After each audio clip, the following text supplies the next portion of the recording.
Alrighty. Welcome in, Whiskey Visual Lynn. How you guys doing? Thanks for the good lucks. So we're going to take this one pretty easy and just kind of stop, answer questions, no timer going or anything. Okay, I'm just making sure I switched my scene over.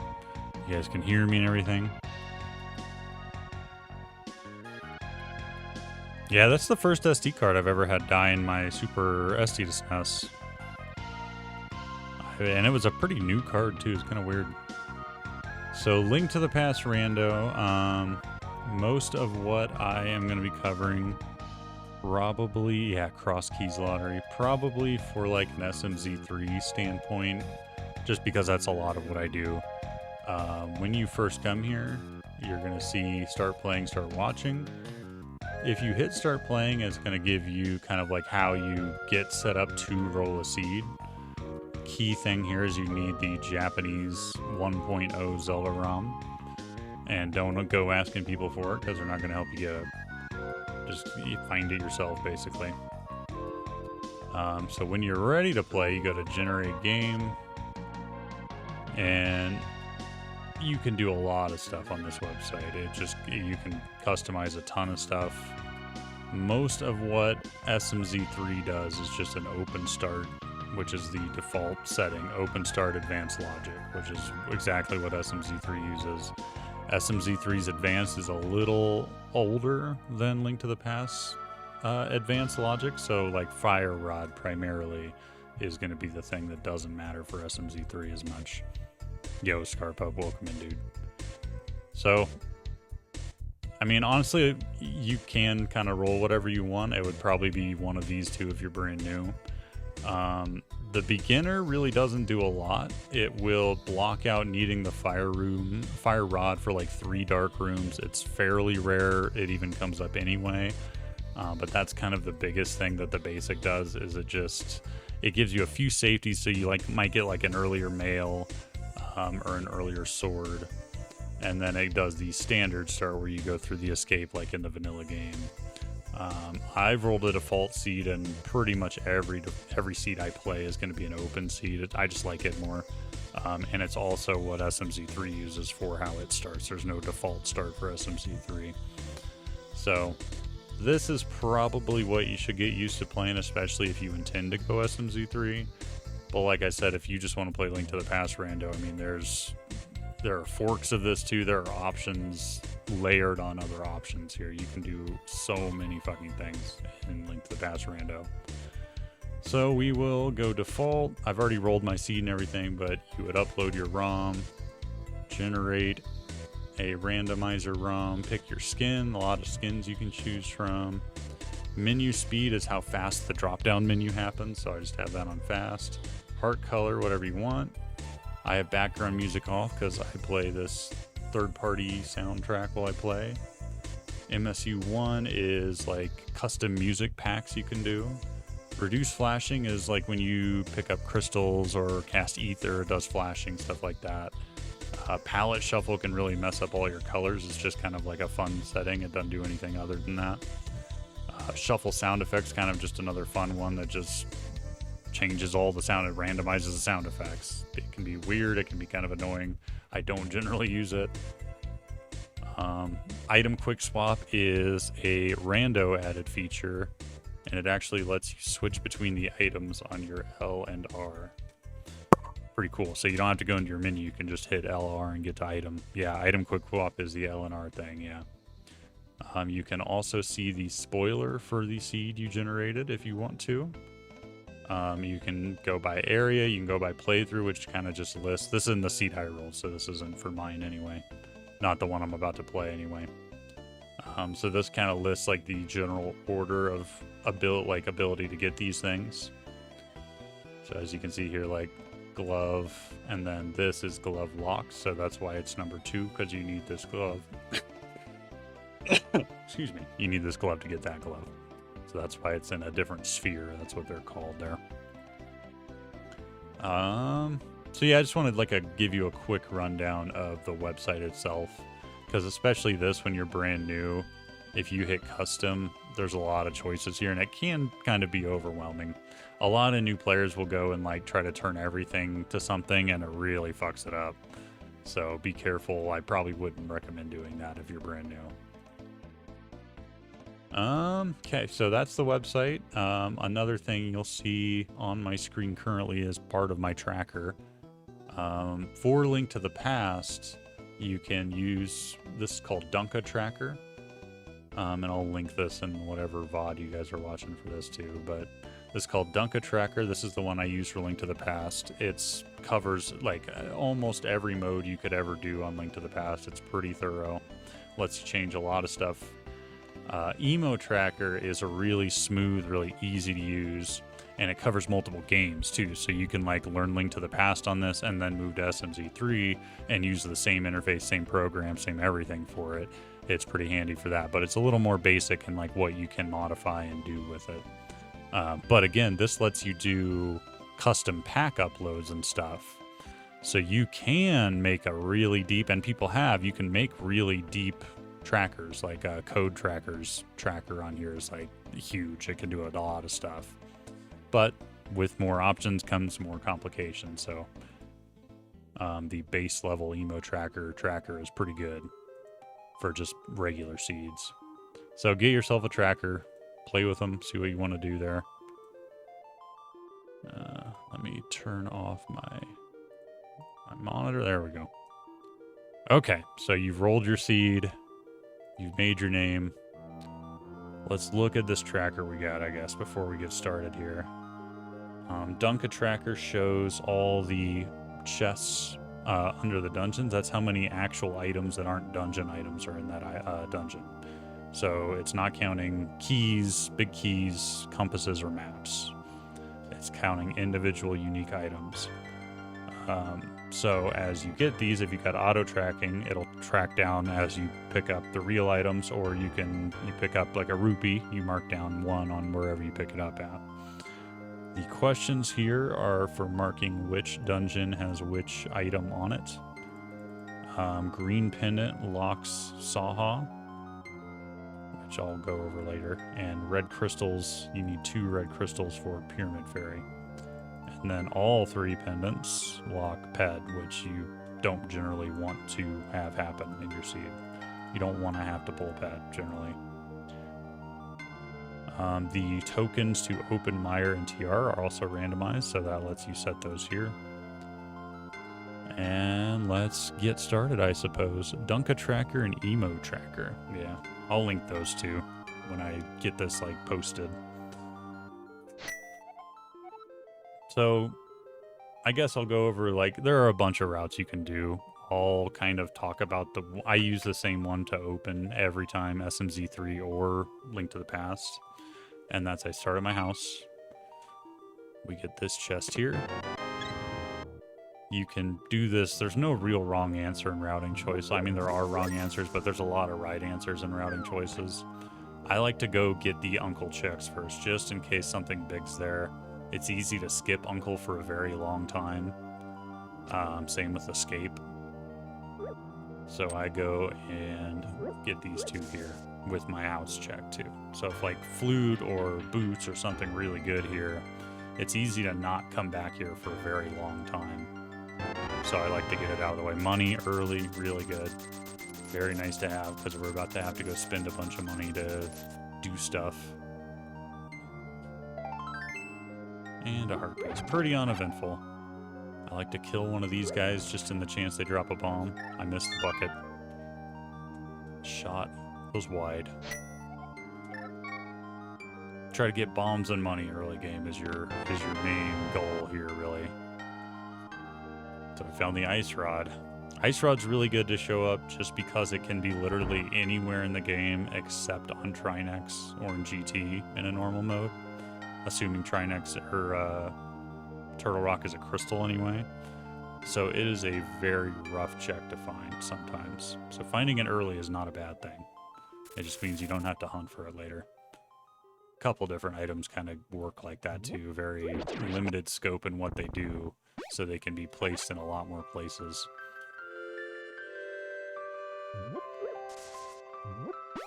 Pull the tree after killing a guy to see what the tree drops.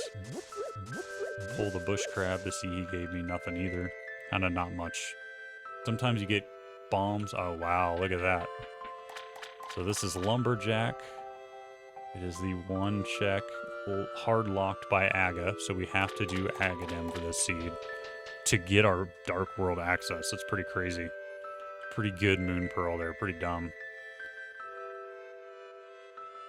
So I guess we're doing Aga. I guess just all the more stuff to talk about. So yeah, this is the opening route I do every single time. You can kind of improv, learn your own route, kind of do whatever you want to do there. Whatever you like doing. There's a lot of stuff open in Zelda in the beginning of it. I like to get Lost Woods and Uncle out of the way just because otherwise they're kind of hard to get to. So I just kind of like to get them out of the way, get them done.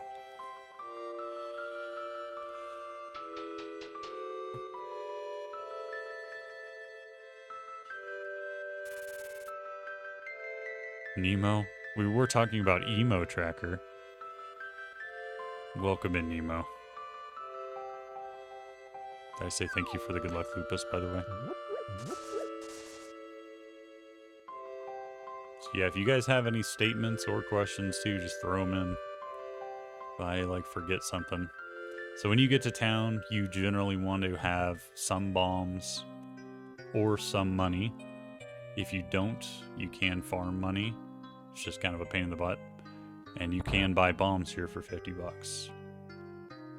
So I'm going to go ahead and do that. Get a refill of bombs.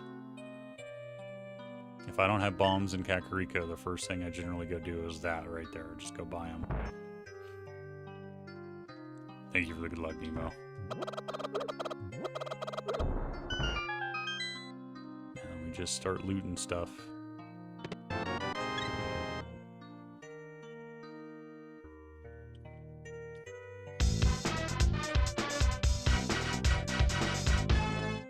Is my alert box not working? A whole year. I'm so glad I found this community. Oh. So chill and welcoming. It was under my tracker. I'm sorry. Thank you for the 12 months, Pixel. Thanks, man. Thanks for the 1 year. Holy smeef. Sorry for a missed alert. I haven't, it's been like that forever too. Surprised I haven't noticed that.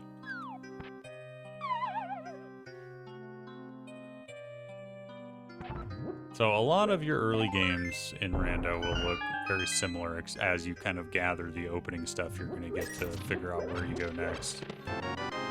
But that's okay, because you get pretty good at it, and it becomes kind of just muscle memory opener kind of stuff.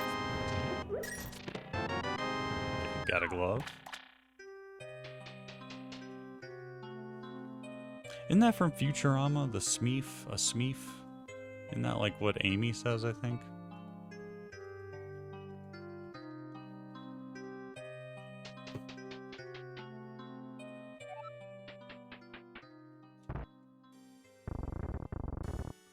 Generally for the first like 15-20 minutes of a seed at least, you're just kind of in collection mode. You don't really need weapons, you're not really fighting anything. Short of like mini Moldworm Cave, which we'll show how to do. 30 bucks here, usually just worth grabbing all of it early, just to get 30 bucks.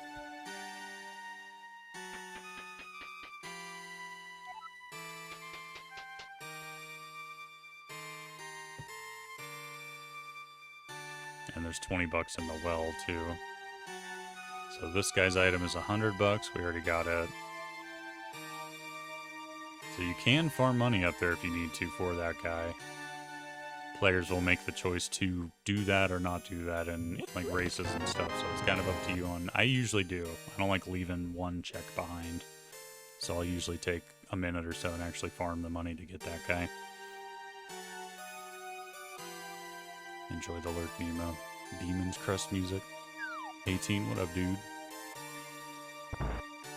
You also want to visually check items when you can, like we checked Lumberjack earlier, and it was Moon Pearl. It's good to check these things.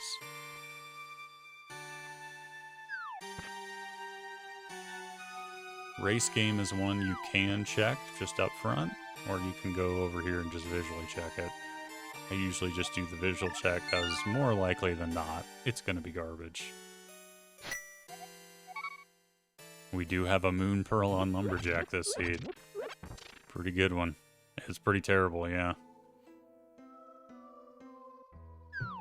So we've done the Kakariko kind of opening loop here. Got a couple things, glove being by far the biggest one. Book locks a few things we could go do. Book stuff is generally pretty slow though, so we won't do it immediately. You kind of want to weigh speed versus density, especially in early game. It is a shindig roll. You can get that chest first or this one, it doesn't really matter. I do this one first just so I can look at the item outside and think about it longer on if I want it or not while I open this chest. This is still all the same standard opening route I do every single time. Do Kakariko, get money and bombs. Hookshot's really good. Do money and bombs, come down here, do mini Moldorm. Not gonna worry about the money. So now that we have a hook shot, that's what I would use on mini Moldorm normally. We have a lot of health too, which is nice. Sometimes you're here with 3 hearts and it just, you gotta be careful. Look at that vanilla hook shot. So this is a good method I use for these guys. It's kind of like a suicide bomb on that guy. It takes a heart from you, but it works pretty well. And then you got a lot more free reign to kind of toss bombs. Crush him with the 18 months. Thanks, man. The double Twitch baby. Unknown, welcome in, dude.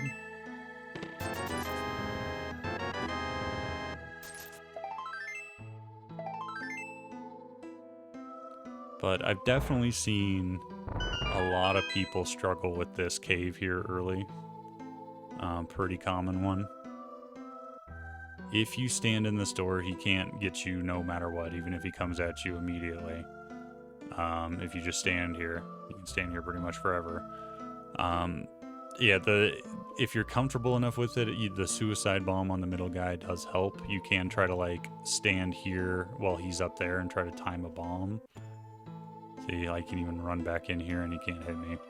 So if he comes charging at you as soon as you go to make your move, just run back in the doorway and you're okay. You can also kind of hug the wall. If you hold down here, you won't fall. And that's true for all ledges on the bottom like that. If you hold down here, you're not going to fall. So you can do this a lot of ways. The suicide bomb I kind of like. I think it works pretty well on the mini Moldorm in the middle. You just kind of take a hit from your own bomb and hurt him with it too. Just don't do it at 1 heart. Or even 2 in case you fall off. Still standard route here. This is another thing some people skip. There is no standard route. This is just my standard route. This is another one that's kind of far out here, so if you can skip it and it's nothing, then you just saved yourself a minute of walking over here. And or crab murder. But when it's something good and you skip it, now you're kind of in trouble. So I definitely lean to the side of thoroughness as opposed to gambling in check stuff generally. Kind of depends on what I'm looking for, but this early I don't like leaving stuff behind if I can help it.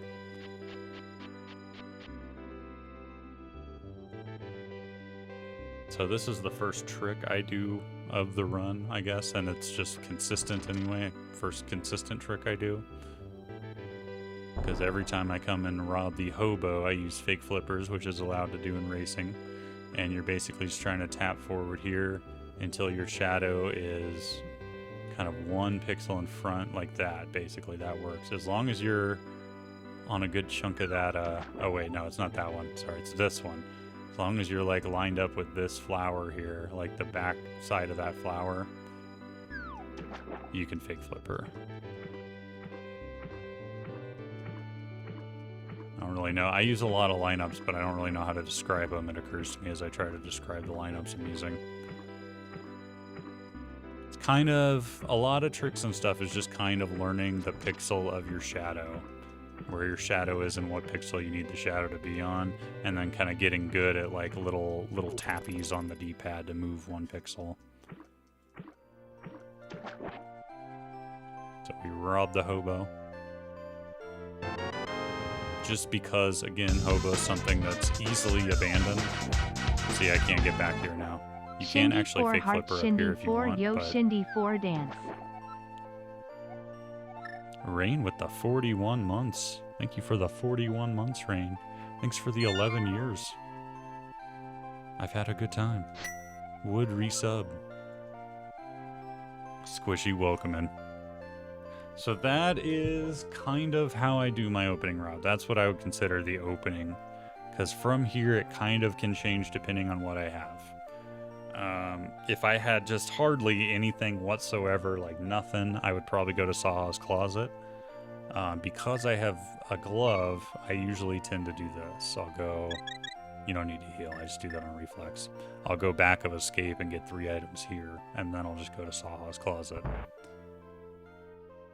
But you have generally a few choices at that point after you open up and do all that stuff.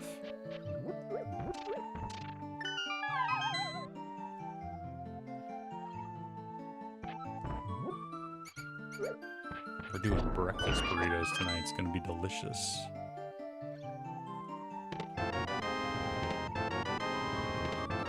A sword and flippers. Pretty good back of escape. I won't cover like dark rooms and stuff in this really, but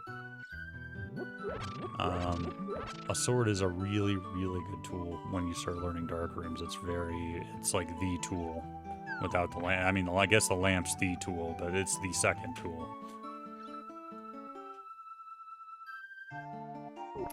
So we did back of escape. It did give us flippers, which is kind of annoying because that gives us Zora, which costs 500 bucks and I don't have it. Or we could go do desert. First thing, let's check the map here. So we got a vanilla green pendant, a red crystal for Pyramid Fairy there, and a crystal on Moldorm. And I check those before I go in here, because if it's a green pendant, I already labeled it. This guy in here tells you what the green pendant, where it is. So if I didn't know, I would talk to him, but since I know, I don't have to. As you can see here, green in Eastern. There you go. Lily, welcome in. So this is Saha's Closet.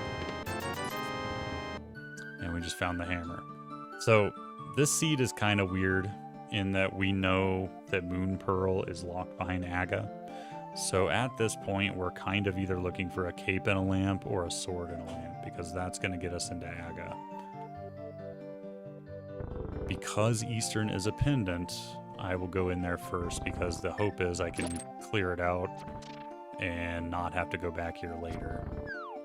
But we'll see. It's all gambles. There's a couple things down in Desert I could do. There's the Zora area I could do, and there's Front of Escape. There's kind of 4 different paths you could go down right now.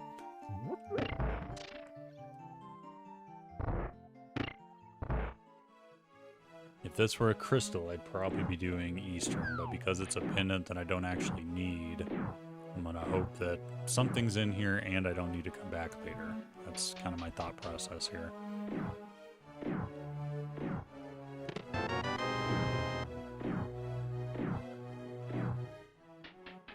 And I'll do some dark rooms, but I don't really know how to, like, go watch a dark room video, basically, if you want to learn dark rooms, or pull up the maps. You can have maps open and stuff, that's totally fine. I definitely pull up maps sometimes for dark rooms. It's not something you don't have to do. As you play more seeds, you will come across a seed where the lamp is in the worst spot possible. And it's just way more annoying to go find that lamp than it is to just do a dark room that you have to do. So it's something like as you play more, if you get into it, you're going to want to learn. And you'll probably want to learn it anyway just because you're getting into it and want to do stuff faster. Probably the biggest thing I would recommend new players learn glitch-wise would be Silverless Cannon. because silvers can be in just the worst place possible. Like they can be anywhere in the game. I don't know why I grabbed that. They can be anywhere in the game, and they're only for Ganon. Okay, there's a mitt. That's pretty good. I'd say that's important and worth coming in here for. And you like the talking visual?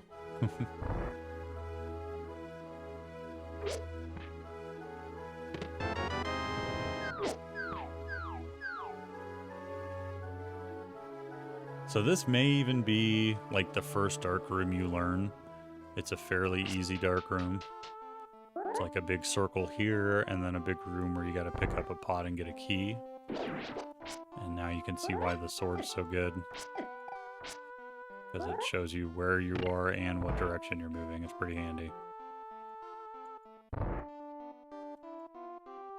So the key is just under a pot right there. I'm gonna pick it up, you hear the noise, you see the key in the HUD, and then you just head back over to the door. I'm making this look a little easier than it is because I've done it a bunch, but this one's really not too bad to learn. Gotta spread the Shindy 4 heart. Power to the pigs Shindy 4 jam. Tetra with the 19 months, thank you. Thank you for the resub. Welcome in. It's not something I'd recommend you do as you, like, in your first couple of seeds. Dark rooms are something that'll come, honestly, maybe even wait for the, oh, I already opened this big chest, didn't I?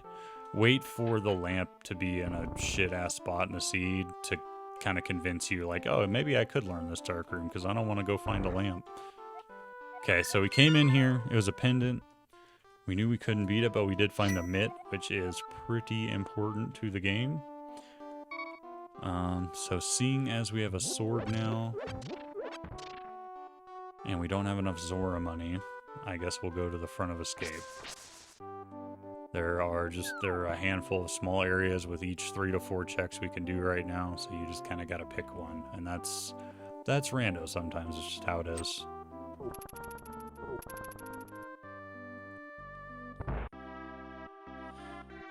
You can have maps up and stuff too, Scarpup. It comes with getting more comfortable with the movement and stuff too. Like it's not one I would ever say someone should do immediately ever. Silverless, I would say you might want to learn kind of as quick as you can. It's doable and it saves you so much time on so many different seeds. Nope.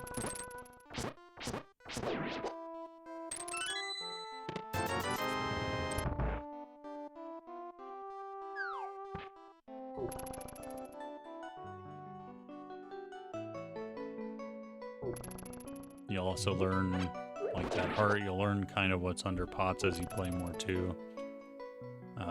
There are some key ones that are really good to know about because it'll have like magic refills and stuff under them, especially in like TR, Meyer. There are a few in there that are very, very good to know about. They kind of come as you go though, as you play. As Cherry gets lupus.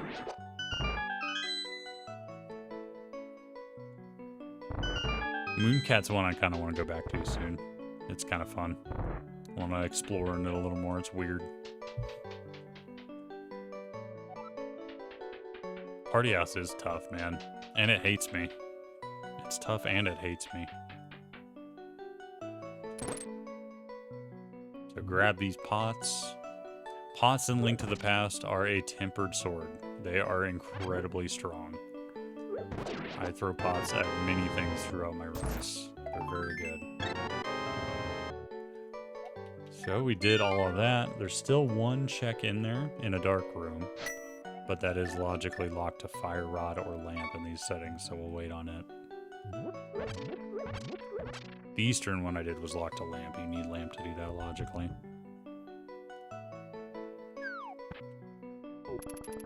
4 magicians, 2 dragons, and 2 unicorns. It's quite the party.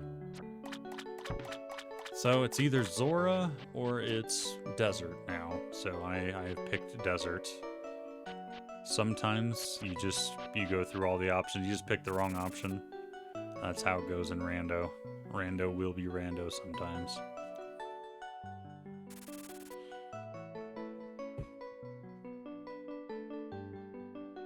kind of like what you can do as a rando player is just kind of get better at the execution of stuff. So even when you miss route, you still are kind of doing it as quickly as you can. Because you don't know where stuff is sometimes. You just have to guess.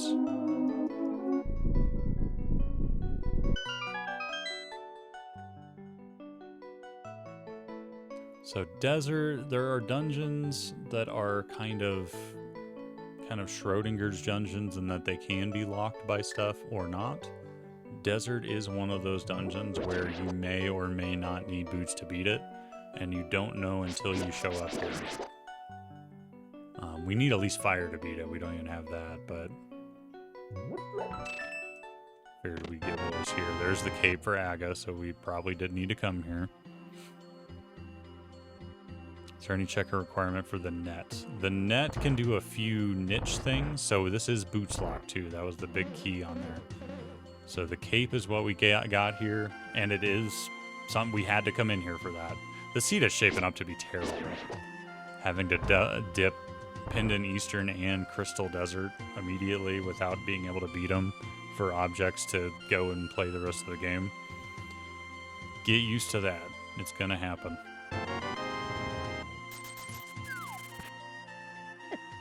So we are now a lamp away from being able to go do Aghanim, which will let us go get our Moon Pearl. Oh, I guess we need boots too for the tree.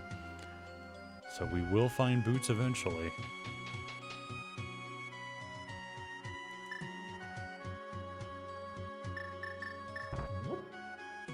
And like I said earlier, it was like Eastern, Escape, Zora, or Desert.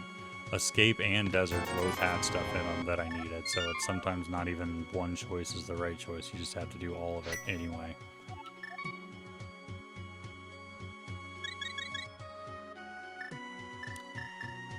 This is a good glitch to learn too, fairly early.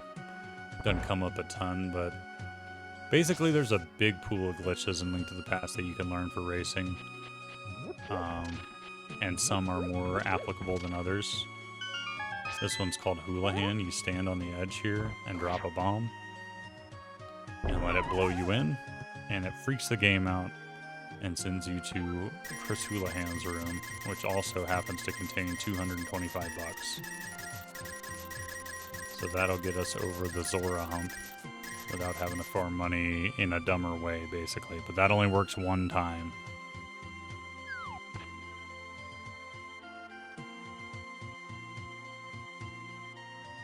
Does each pearl influence different routes? What do you mean, unknown?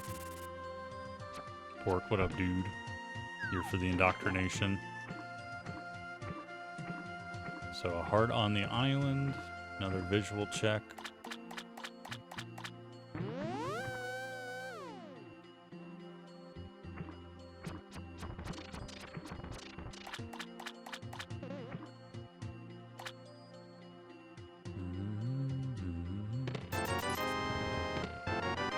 Okay, so now we're lamp away, and we don't have much more to check, so lamp almost kind of has to be in these next two checks. I don't think I missed anything. I've been talking to chat more though, so maybe, but I think lamp's got to be here. There's some bombs. Will Zora have our lamp? Or maybe something that leads us to the lamp. There's really not much else we got that we can do. Even with like special items, like maybe if we get a mushroom or something, we can go turn it in for the lamp.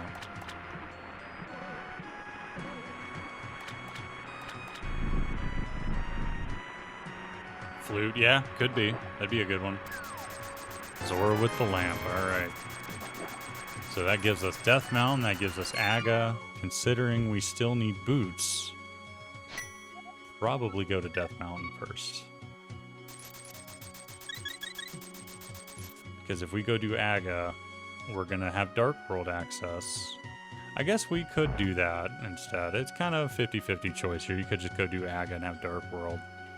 I'm going to go up to the mountain, though. We can get our Hera Crystal up there.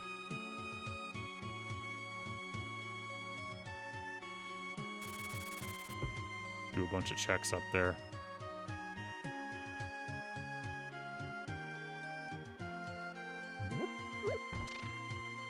Zora Boots Desert for Lamp, that would be funny. It'd be a pretty gross loadout.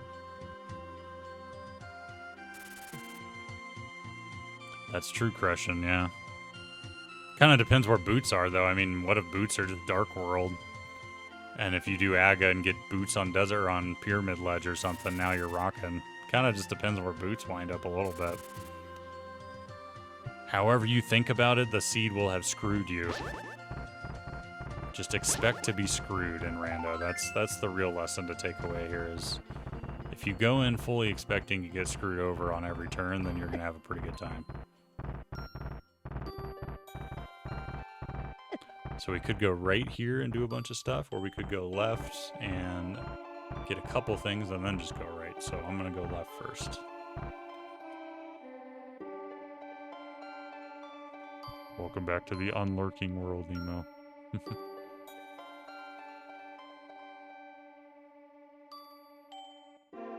$80.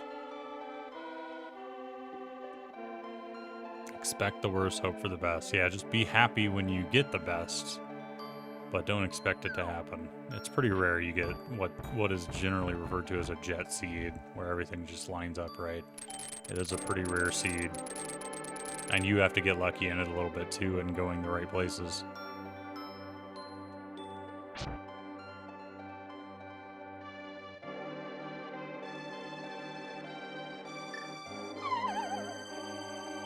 Paradox Cave here is pretty good. 7 items, pretty dense. East Death Mountain is pretty dense in general. It's not a bad place to go kind of as quick as you get it. A lot of stuff up here. Thank you, Dunk, for the heart and good luck.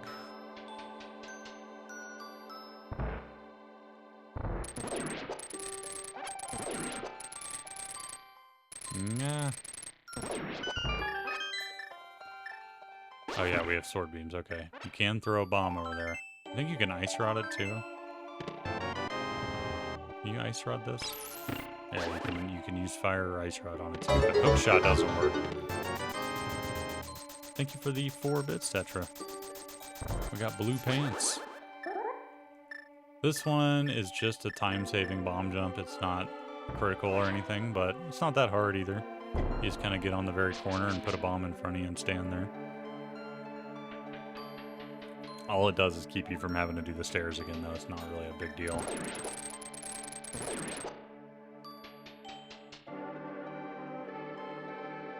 Like your item checks to be like you. So, yeah, the sword spin is actually a thing. When you are spinning your sword, you are it's a lot harder to fall off a level like a layer like that. You kind of like bounce back from it as you go to it. You can still fall if you overdo it, but you kind of like bounce back. I'll try to show you. There's a hole up here in Meyer or in Hera. I'll show you there. You can do it without the sword too. The sword itself just kind of makes it easier to not fall. So necessary is strong, but good, I guess, useful.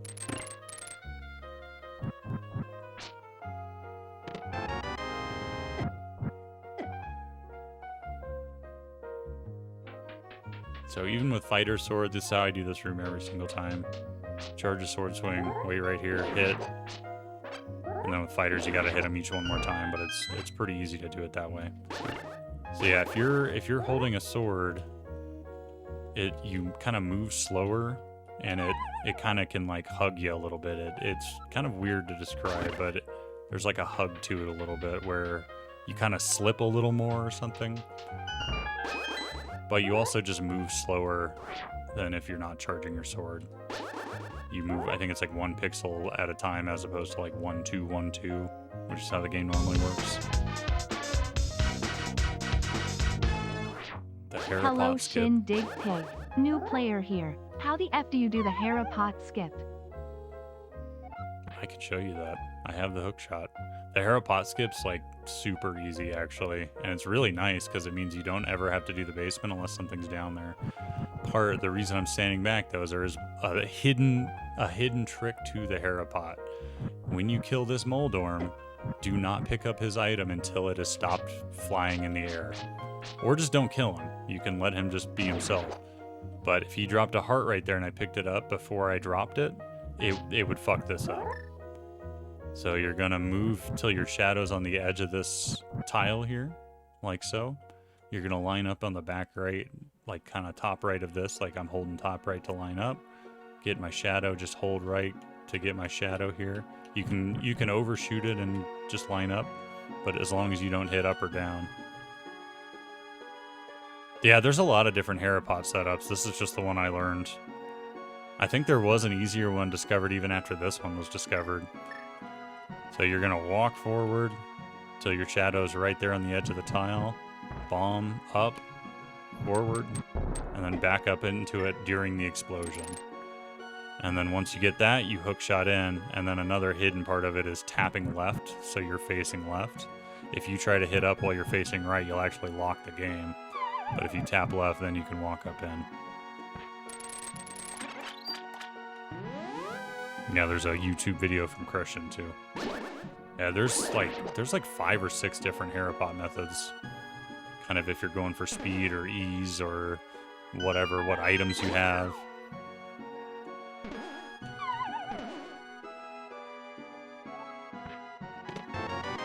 There's our boots. Bam. That's our moon pearl.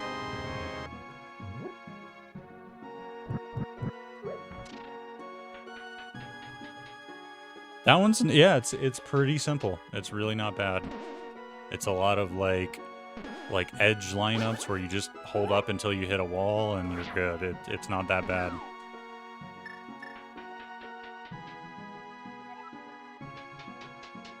So you can do sword spins here. You can do 3 sword spins to avoid the Hera fast phase. Ugh.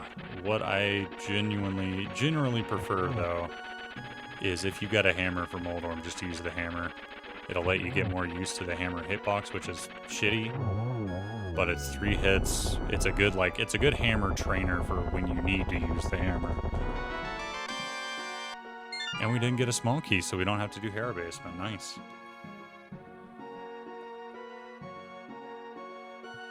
Oh, that video is still the pixel movements. What one was that one?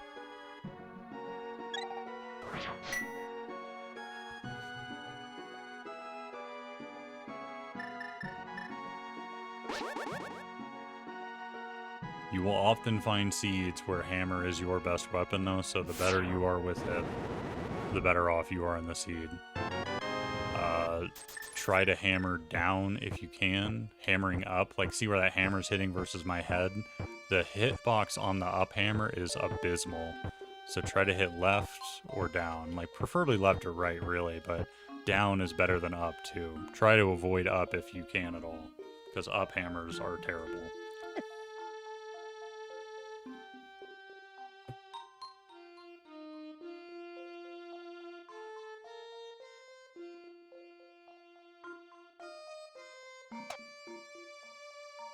Wait, I already did all this. Oh no, I didn't do Spiral Cave, okay. Okay, so we'll do Spiral Cave, that'll end the mountain adventure. But we did find boots, so that's pretty good.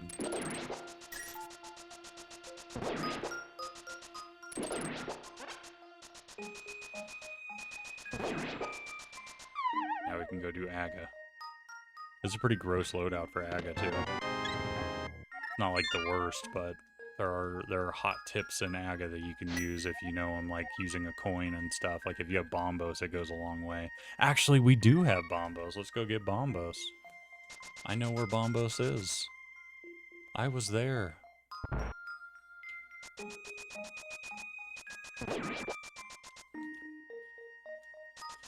I constantly forget I have boots, yeah. Especially in a boot start seed.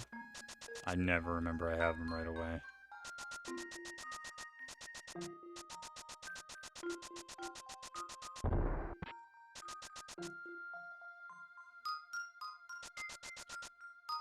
So I'm not even going to use this because I'll try to show you how to do it with just like a Master Sword on Aga, but if you have Bombos for Aga's Climb, it is easy mode. It lets you do a lot of rooms just with one tap of a button and you're done.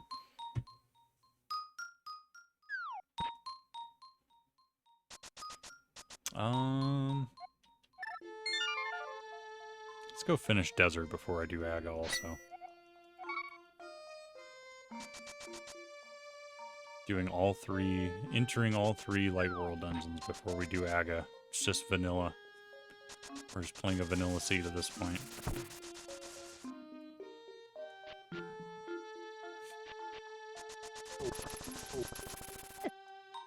Although a smarter play here could be wait until you get Dark World access, because then if you find Mirror and Flute, you can just go do Desert with Mirror and Flute and you don't have to do this book entry thing again. But we're here. Not necessarily going to cover the most optimal things you can do all the time. It's more just getting used to the seeds and how they play. That kind of stuff comes as you just play more, basically, and you watch more people play. A lot of Link to the Past stuff, once you get kind of comfortable with it, is kind of, you can, as seen on TV, a lot of it. You can see somebody do something and be like, oh, I want to try that.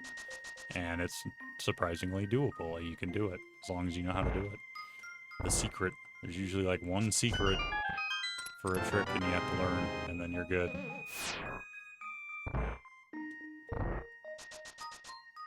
Oh, wait, wrong way.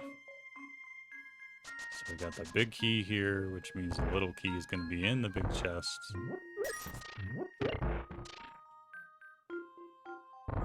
Yeah, Desert is one of, I don't know, 3 or 4 kind of special case dungeons where you don't really know if you need an item until you're here. And this one is boots. You don't know if you need boots until you actually go check Desert.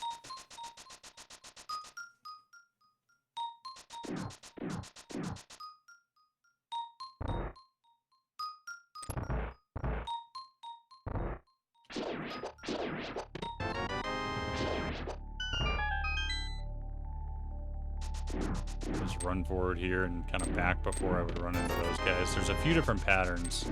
Some patterns you can just run straight through, but I just kind of eyeball and see which pattern I'm gonna get.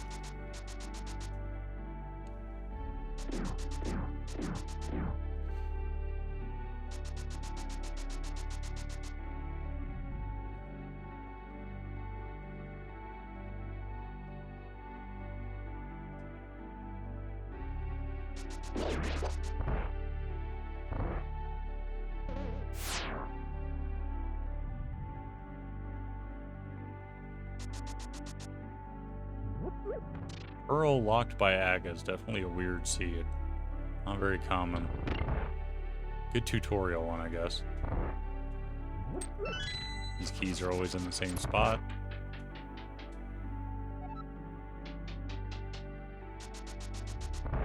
Guess I could describe a key dash. So, normally if you try to dash through a locked door, you'll punk on it.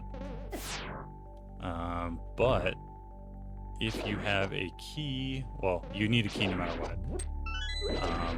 But if I were to just run from right here, I would bonk on this door and it would unlock. If I can line up against anything like this, if I can line up here, I still want these guys to murder me. If I can line up here or against here, you'll do a key dash through it. So like same story here. If you can line up against this bottom wall, line up against any object, because all these objects are on the proper pixelage to do a key dash, basically. I think a key dash is basically, it's like every 4th pixel, I think, is a good pixel and you can dash through. But lining up on stuff means it works all the time. Yeah, 4 pixels. Yeah, every 4th pixel basically is a good one. So you'll even get them sometimes randomly. Like key dash there. You'll even get them sometimes randomly, but that's like lining up on a wall is a good way to guarantee you get the key dash. So Land Molus, vanilla fight for Land Molus is like maybe one of the hardest in the entire game with how weak you are at the time you fight them.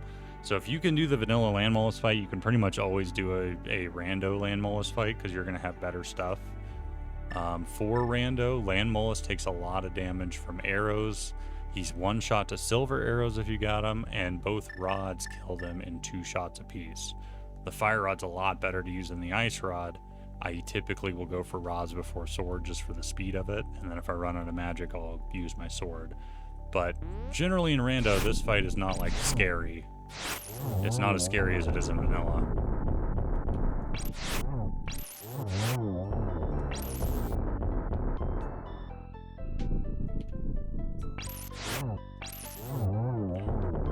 So we got the ice rod kill. So that fight's really not much to worry about, not much to say about it. Every boss, for the most part, has some kind of item that hurts him more than other items. Oh, good question, Nemo. So, you saw me check them earlier, too. Every dungeon has a crystal or a pendant, so we've done 2 dungeons. We now have 2 crystals. The pendants lock Ped and the green pendant item. The crystals are what open Ganon's tower, like in the vanilla game. So a C in a dungeon is just a little shortcut thing to tell you, hey, this is a crystal dungeon. Pretty nice little quality of life thing. So we've done that crystal dungeon. We pretty much got Aga to do. And then we go get our moon pearl, and then we got dark world stuff to do. That fight is why you don't... Yeah, it's a hard fight. I did do a little explainer on the pendants and crystals kind of at the start of this as I was like explaining the tracker and stuff and what they locked.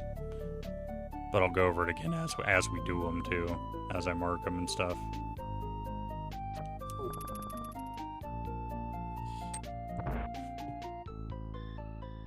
Yo, Porkback, what up, dude? So first things first, we have 1 check here in Dark Cross. I'll go get this before I do Aga, because if this is something important and I don't do it now, I'm never fucking coming back here. So I'd rather just do it now, take the time loss and find my green rupee or something, you know, the pointless thing, than have a green dot on my map the entire game that's taunting me. And I'd really rather do it now than find something really important here way late.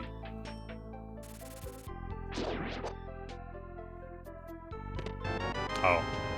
Or I could do math and realize a map was there and I'm wasting my time anyway. Math is overrated. Yeah, welp. Good talk. So in the Rando world, there's a key and a map in Escape. Escape is basically a dungeon. And there's a key and a map in Escape. And if you do the math right... I thought I opened the map. Oh god, now we're locked in too. Awesome. There is a key and a map in Escape. Yeah, I did learn something else. I never walk backwards in Escape. Everybody's learning new stuff. Fallen Scientist, welcome in, man. Basically, though, in Escape, if you don't open a map, you can deduce that it is that last check.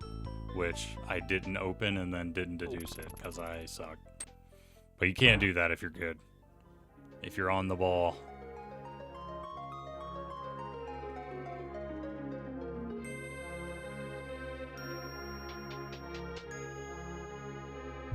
This is a new player thing that gets a lot of people too.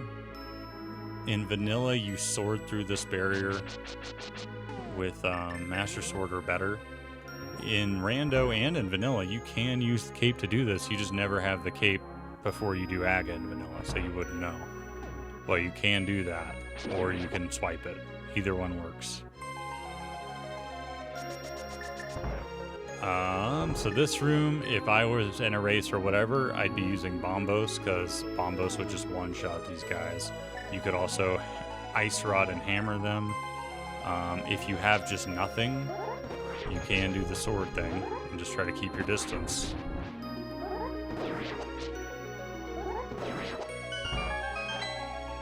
Charge a sword spin through here. And get them like that. I'm not really going for speed here, I'm more just going for like easy, convenient things to do, like things that are easy enough to do every time.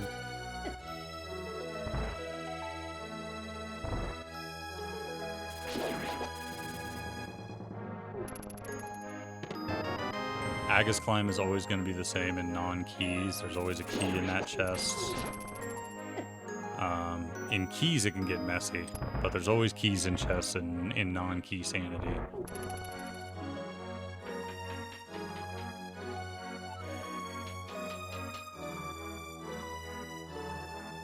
Oh yeah, I was gonna answer that too. The bug net has some specific uses. Primarily, the biggest use is meme doing aga with it, because you can hit him with the bug net.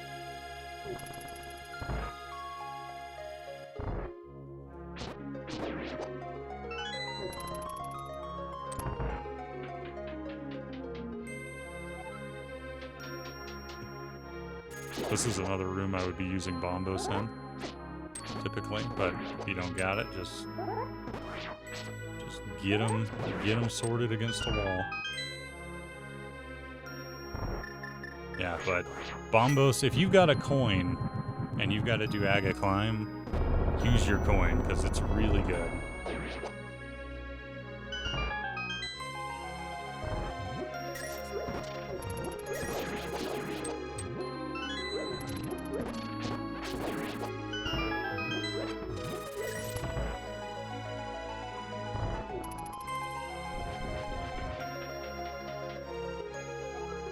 Oh, it can be inspected in some doors, Rando, like forks of this. That's weird.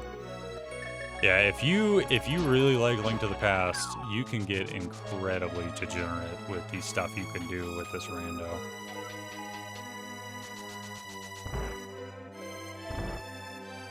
Right, you're always gonna have a fighter sword, at least for these curtains here.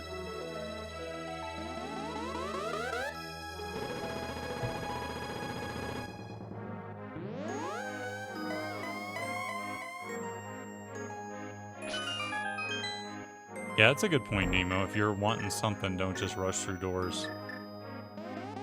I don't do bug net very often. I don't know how good at it I'll be.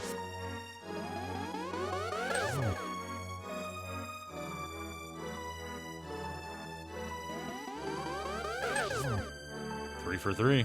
Take it. Oh, 3 for 4.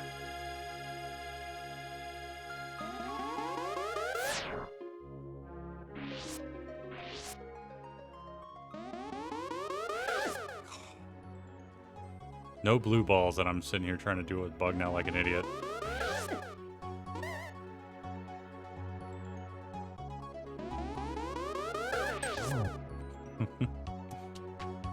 You can also, I think you can do it with hammer too, can't you? It just sucks. I think you can hit him back with hammer, can't you? Something you would never do, but I think it is technically possible. Yeah.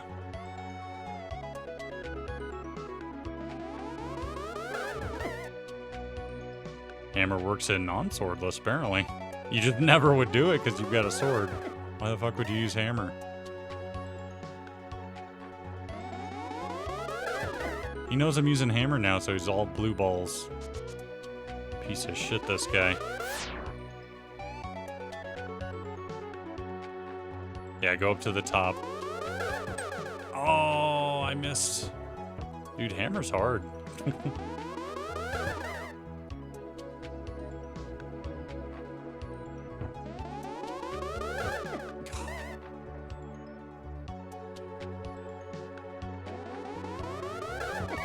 Oh, you piece of shit, Aga.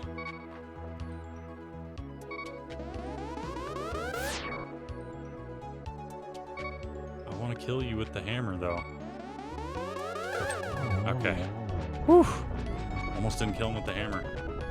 So yeah, Aga's pattern, if you're new, is always the same in the sense that he's got 4 phases or 4 attacks, and then he'll do a lightning, and then he'll repeat. And the first of those 4 attacks is always a real projectile. The second, third, and fourth attack are a 50-50 shot between projectile or blue ball. Alright, we got a heart. Alright, now we can go get our moon pearl.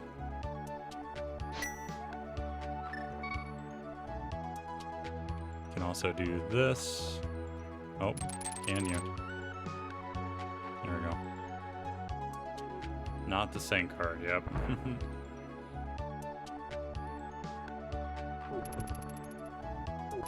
Probably could have done King's Tomb here too. Oh well.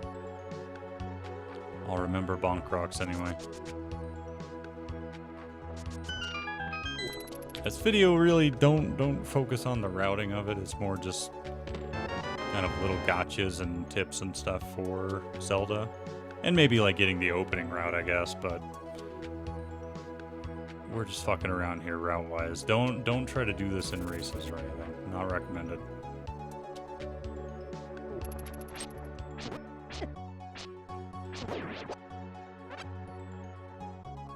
So we've got our boots, we've killed Aga.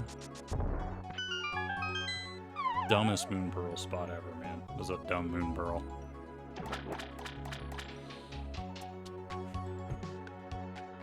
One of the worst things I ever had on Lumberjack Ledge was the powder, but I played it right and went and got it hoping that it was the thing. Or maybe it was Mushroom, it was a fetch quest basically. And that fetch quest led to a hammer. It was fucking crazy. I have never encountered an impossible seed. And they work really hard to not make an impossible seed too. They work really hard to like not have that happen. Where am I going? Oh, I guess we'll just go here. Okay, fine. A medallion there? Yeah, I think that was where it was like a mushroom there and it led to hammer. That was like one of my earliest races, and that was the first time where I didn't finish towards the bottom. Because I just was like, fuck it, we'll do it and hope it's something. And it was.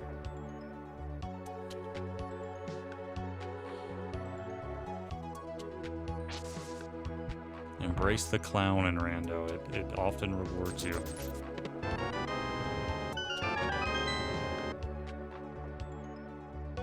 And once you make it to Dark World, go and check your stuff. So we've got pendants you hopefully don't have to do. So we've got a pendant in Mire and Swamp, and we got a red crystal for Pyramid Fairy in Ice Palace.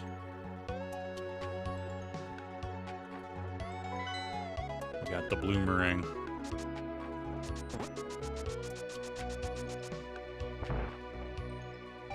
Yeah, I don't know that with the logic that's in place, I'm sure it's technically probably possible somewhere.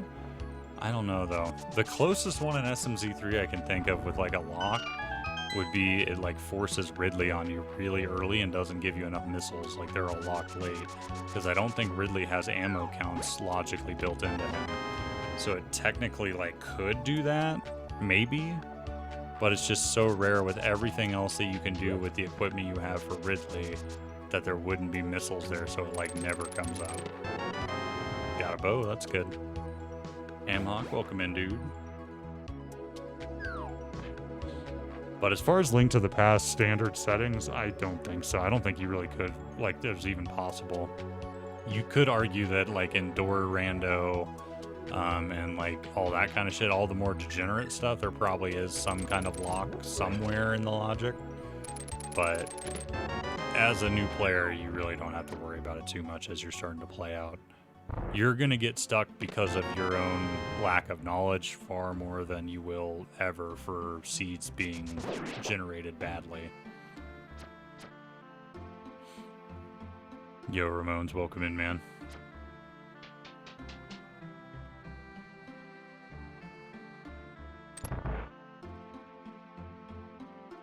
The heart under there, I typically save that until I'm about to go to the boss. So again here, if you line up to this torch, you can key dash into the room. You just gotta line up on any object that's like a permanent object, basically. Pretty simple. It's going, Ramones. How are you doing, man? I'm glad it's the weekend. This week was brutal. Cold all week. It was just rough. It was a rough week. Glad it's the weekend. We made it. I don't know when they patched Key Dash out, actually. I don't know, because I don't play anything other than 1.0 Japan. I think Dash, I don't know about Key Dashing. I think Hammer Dashing was taken out in 1.1. I don't think it's in the vanilla, but I might be wrong. Where are my bombs? Oh, you got a nap in? Nice. So dungeon routing, as far as it goes, a lot of dungeons are going to be the exact same every single time. Thieves is one of those. Thieves are going to route it the exact same way every single time, short of one check, and that's if you get a small key or not. You have a question? How's everyone? How are you doing, second breakfast? It may be Nemo. Maybe it does.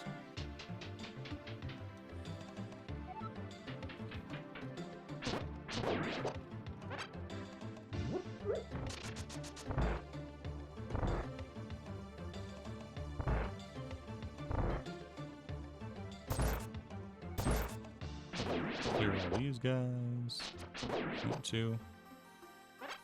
Okay, so we got a small key.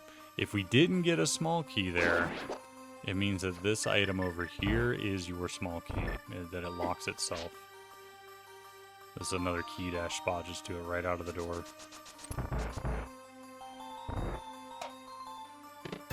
A nickel. So basically, if you rescue the maiden and you've done all the chests, including the one right next to her, and you have 0 keys, it means that that small key is locked in the big chest, and you don't need to worry about it.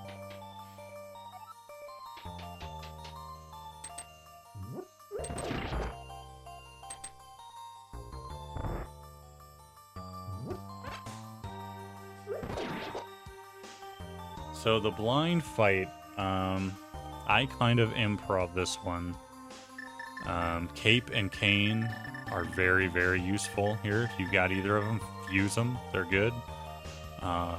There is a blind script where it's literally like it's set RNG, and you can learn that blind script and have the exact same fight every single time.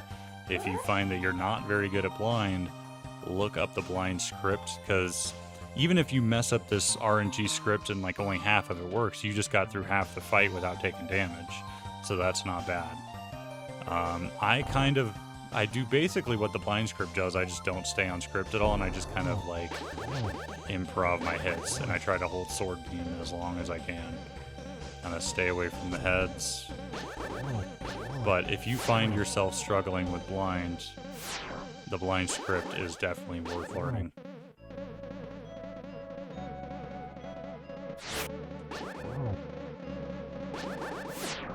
So once I lose my sword beams, I just kind of go in on them.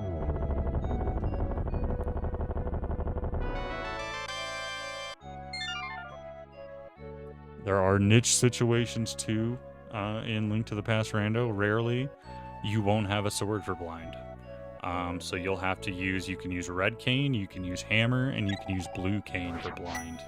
Of all of those, hammer is by far the worst.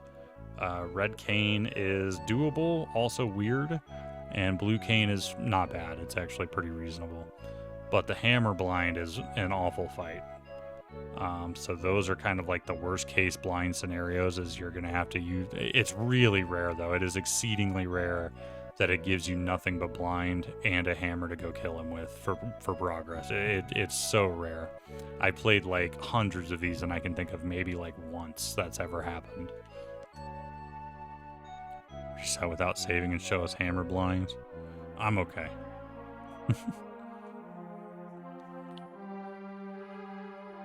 Yeah, don't... So when I do blue cane blind and I'm kind of low, when he's doing his little head fly around phase and he can't be hurt, turn the cane off. Don't use it. Take a hit if you have to, but don't use it. Only use the cane when you can actually hurt him, because you will run out of magic otherwise.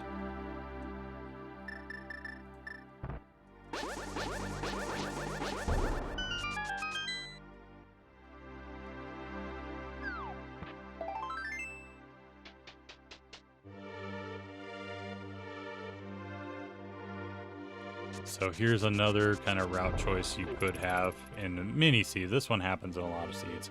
You could do the smith chain, but you don't have mirror. Or you could just skip the smith chain and go do other stuff.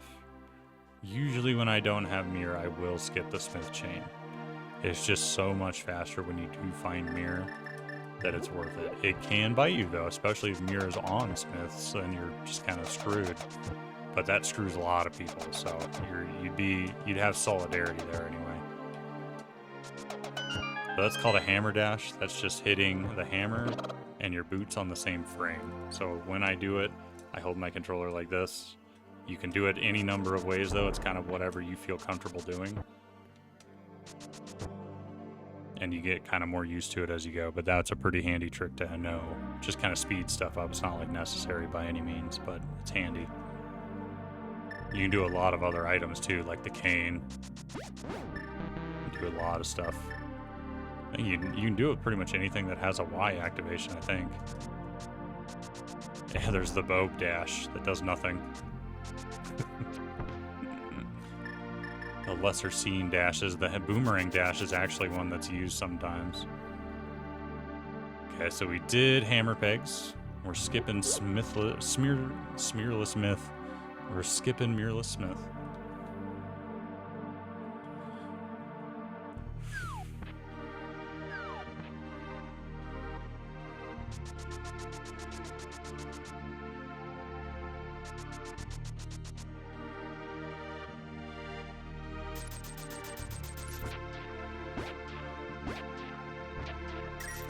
Even if you have a mirror, you want to do this guy before you do the smith stuff, because he doesn't like you having what he calls a follower, like your chest or your dwarf frog friend.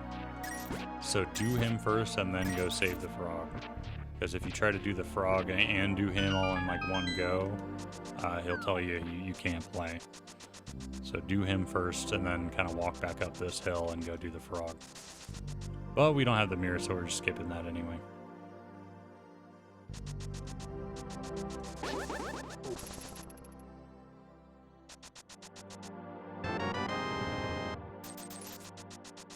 That's a pretty standard post Thieves Town route you'll see in a lot of seeds.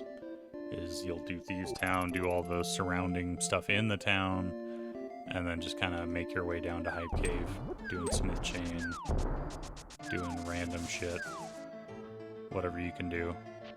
You can also just start here and go to the Dark World and do Hype Cave before you ever go to Thieves Town. That's usually what I do, just kind of depending on what I have, just in hopes there's like a fire rod or something here, and that makes it so I can do Skull Woods when I'm there.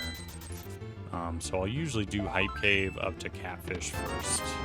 But that is definitely a me route choice, and not everybody does that, and it's not even arguably the best choice. A rando has a lot of choices that are really hard to weigh what's good or not good to do. It's kind of like your comfort level a little bit. That was a shit Hype Cave, by the way. Trash Hype Cave.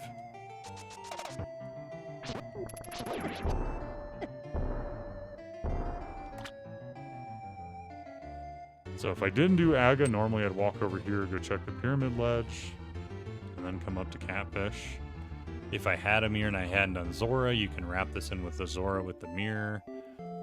There's, as you play more seeds, common route choices and divergence kind of take place, and you kind of learn what you can wrap stuff in with reasonably, and it just kind of comes with playing a little bit. And you kind of learn your comfort level too. Like Ice Palace is open right now. Does the player feel comfortable doing ice with Master Sword? Do they want to wait in hopes of getting a better sword? There's a lot of choice. There's a lot of choice in these, which makes it pretty fun. Because I've definitely taken the Coward's Path and found good items on the Coward's Path, and that helped a lot, and it actually makes the whole seed faster. So you don't even necessarily always get punished for not doing the hard thing. You definitely do sometimes, though. So we're sitting at a place where we could do a bunch. I could do Ice Palace. I could do Pod. They're both crystals. I could do Dark Death Mountain for a bunch of stuff and check TR to see what I need to get in the door of TR. Generally in a race here, I would probably just go to Crystal Dungeons. Let's go eyeball TR and do Dark Death Mountain and Spike Cave stuff. Generally, if you can do crystals, it's not a bad idea. It can go all over the place, though. It can go every way. It can go overworld is the right thing to do. Dungeons were the right thing to do. Totally depends on the seed. The right choice is where the stuff is. Sapolsky, what up, dude? The rando's going okay. We had a moon pearl locked on lumberjack ledge behind Aghanim. That was pretty funny.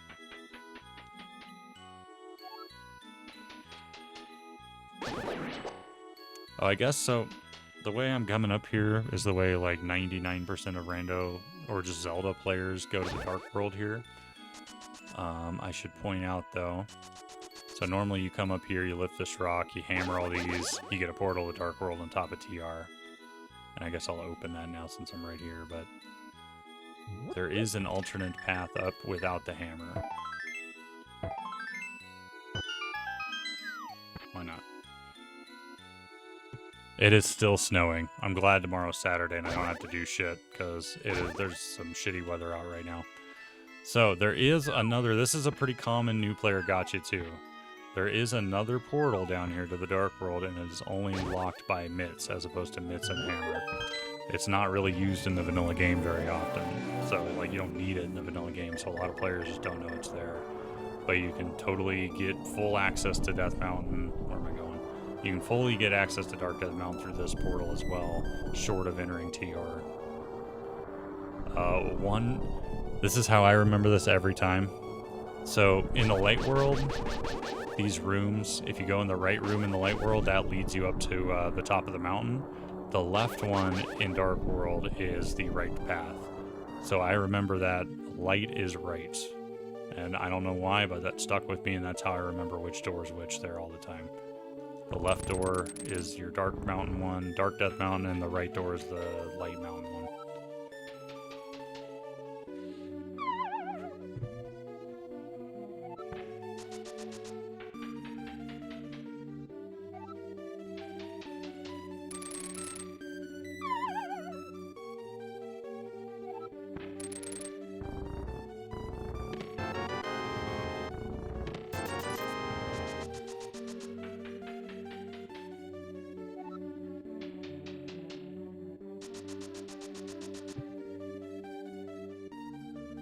I got to leave work early because the snow was getting worse, though.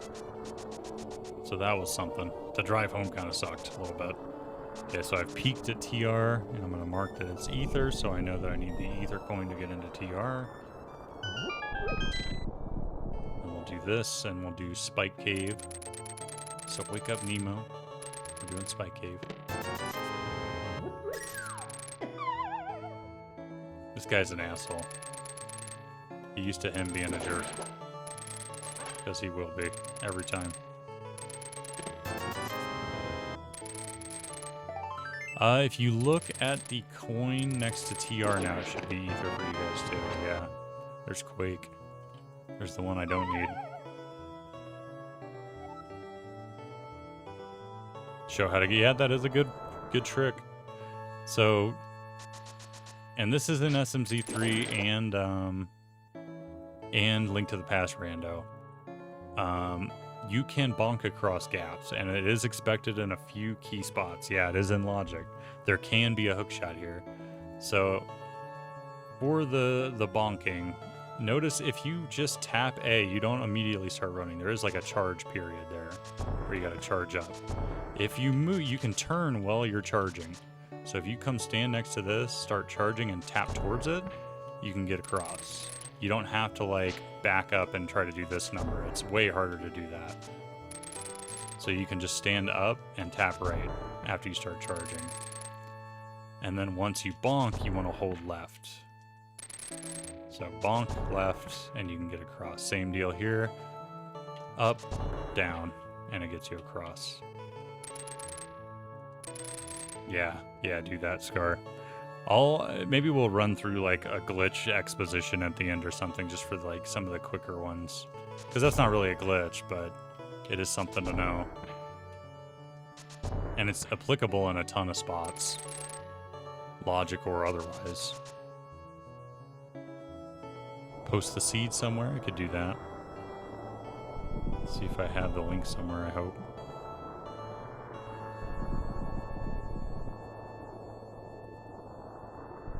Here, you guys can look at it. I haven't looked at the spoiler, so don't spoil or anything for me. Another good trick, Hookshot is a iframe creator. So you can totally just iframe around bullshit with the Hookshot.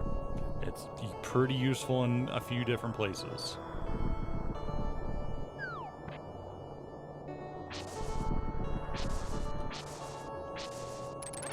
You cut the north, east, west, and south bushes here.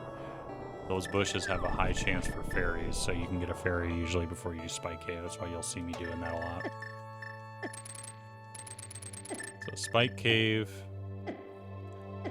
Logically here you need a cape or a cane and either a bottle or half magic, I think. We have none of those and we were still able to do it. I think that's what the logic is. Maybe just cane. Maybe you just need cane or cape and a bottle, actually.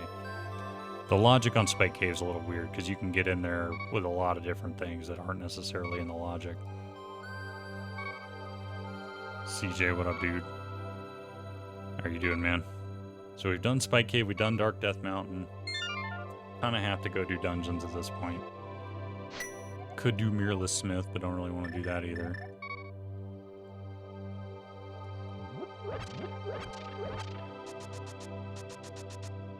I'm doing good, man. I'm glad it's the weekend for sure.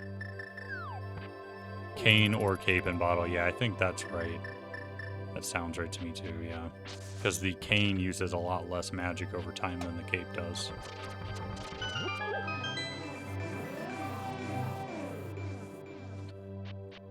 Those pots are, yeah, basically with Spike Cave. Short of like maybe like cross keys or some kind of map randomizer, there's no real reason to ever need to walk back out of Spike Cave. It's just not worth doing. A bottle and a cape does, I think. Basically, because like hearts can get you there too, Nemo, but they didn't want to work in. They basically just didn't work in hearts into the Spike Cave formula. I think is how the why of how Spike Cave opens logically. Hearts are not really factored into it because you can do it with blue cane and 3 hearts, I believe. It's tight, but you can do it.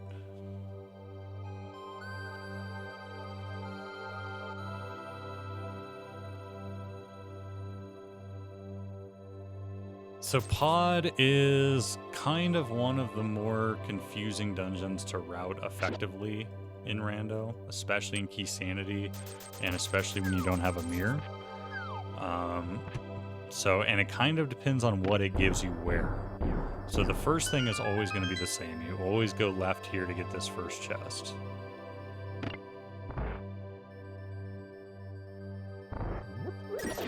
If you'd like to add the quote, you can add that quote, sure.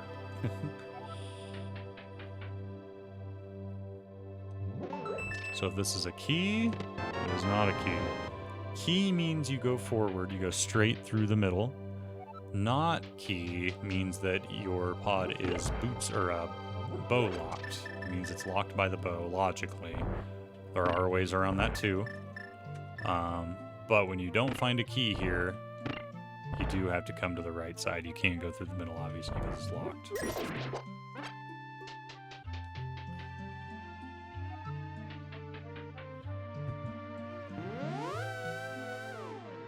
You can bomb or boots this hole. So if you got boots, go ahead and just do that. Hookshot's really good against a bunch of different enemies. You'll see me whip out and kill people with it. So the way you get around this with a glitch without the bow, if you have a bottle and you haven't gone all the way over like I already have, there's a glitch where you can take a bottle as you round this corner and it doesn't lock the camera, and then you can come over here and grab the wall and make them all walk over here and despawn them. It's kind of weird. I've done it a handful of times, but it really doesn't come up very often in SMZ. But it is, I mean, the more tricks you know, the better, because niche things still happen in seeds all the time. So kind of it's not something you have to worry about overloading yourself with it as you play, but it's just something to kind of be aware of as you play more and more, like as you've done a bunch of them.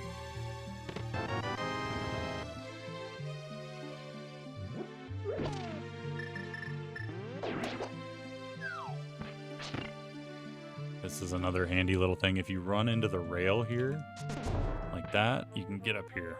And it's not even like you can just go the long way, but it's a time saver.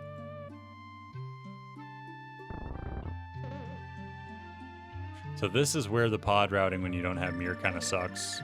Because what I'm doing here is technically probably inefficient, but it kind of goes back to me wanting to be thorough and knowing that I've opened every chest already. So that's why I do this. No cornering necessary. There you go. Potion camera unlock. There you go. Thank you, Crushing. And Coconut. Yeah, feel free to correct anything you hear that's off or straight lies. I may throw a straight lie in there just to keep you guys on your toes. So the downside of no mirror here is that I have to go around this side again here. Or die. I mean, I could die too.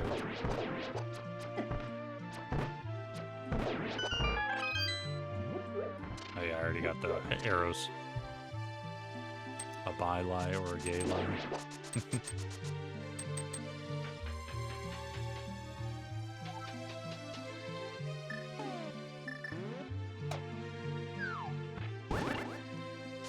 Oh, I hit that again. I didn't want to do that. Oh, unless I caught myself before the door transition anyway. That's something. So there's a lot of ways you can do this too.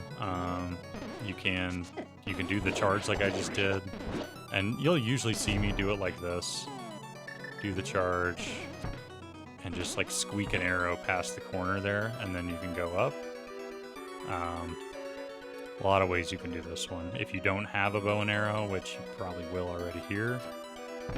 Or you just don't want to, or you don't have boots to get up there efficiently.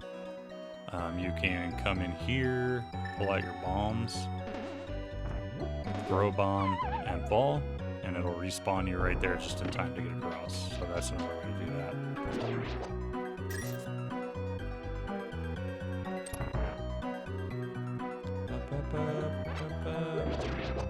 Throw a bomb here so you don't have to wait for it to blow up later.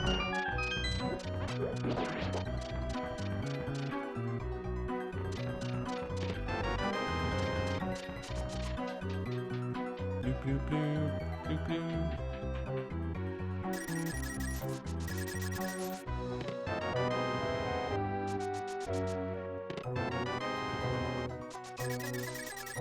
Yeah.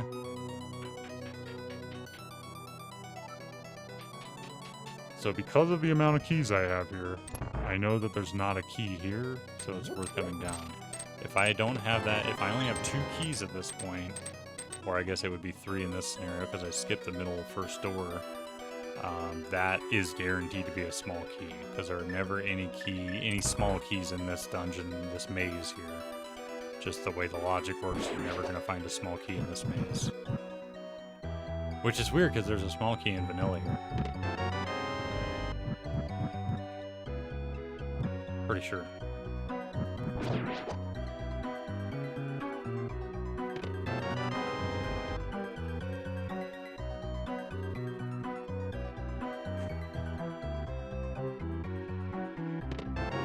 That's pretty important, that fire rod. So here you would mirror, but we don't have a mirror. So you can either walk all the way back, or you'll usually... I'll probably just walk all the way back here, honestly, but you can also death warp in this room and just start at the start of the dungeon, which is kind of not a bad way to go.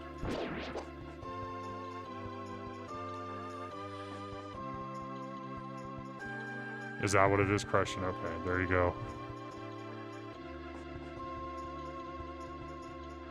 That's the explanation behind the reasoning. This is called Harmless Hellway because you can push the statue and literally not interact with any of these spikes whatsoever.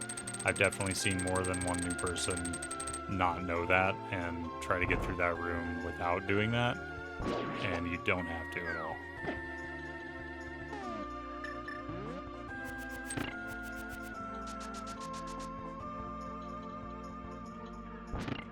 switch the switch to red. Push the statue over here. You can also just use the red cane if you've got it, but we don't.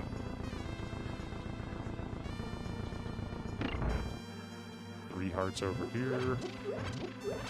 Pretty handy. I definitely get those a lot.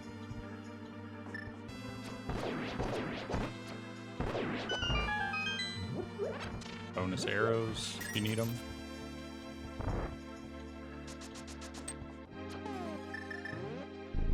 Just fire the arrow, switch to hammer, get ready.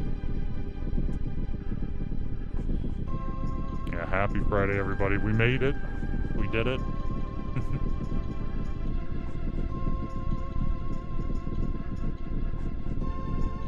There can only be 2 non-small keys in the front chest. Like on the right side, Coconut, or what? Is that what you're saying? You learn real quick playing Key Sanity that pod key logic is fucking weird.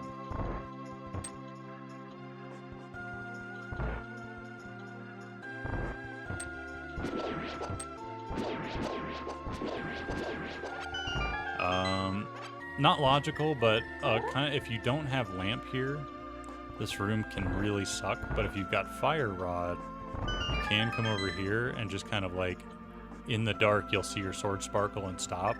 And if you just fire rod, it'll light that torch. So that's a pretty good way to get that room lit with fire rod. Just ignore key logic entirely. It's not a bad path. You know it doesn't lock you out, so it's not like you can make the ultimate mistake or anything, you know? Damn, 69. That's pretty young.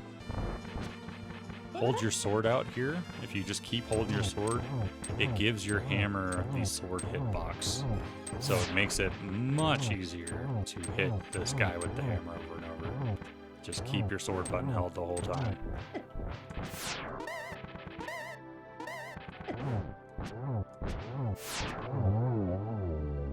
You can also shoot him with arrows if you don't have a tempered sword. Arrows work pretty well on him if he's not moving too fast for you.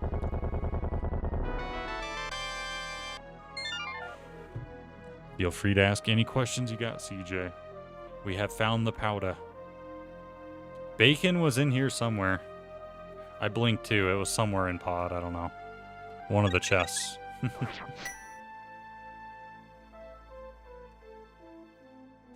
One silver. Yeah, 1 silver on that guy. Silvers are disgusting on bosses. Which bosses? Helmasaur, Landmolus, Armos, obviously. Argus and Swamp Palace. Basically, the ones that don't get hit by silver arrows are going to be Mothula, Blind, Ice Palace, Cold Stare, and TR Trinex. Those are the 4 that you can't use silvers on. All the other ones, silvers are disgustingly good on. So the blue, all crystals, all 7 crystals, including the 2 red, are used to open Ganon's tower. The red crystals are used to open up Pyramid Fairy for 2 additional checks. Pyramid Fairy is where you would get your silvers and your gold sword in vanilla. Vitreous and Ganon are the only things that take... That sounds right. Yeah, I bet you're right. Vitreous takes 2.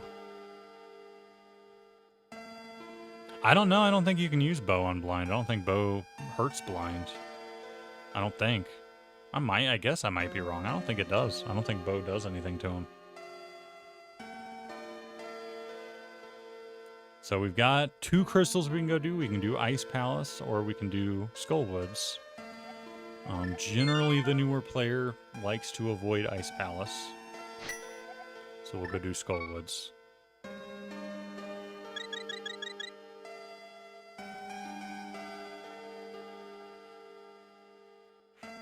Even if it worked, yeah, bow on blind would be really hard. I don't think bow works on blind. I'm pretty sure it doesn't.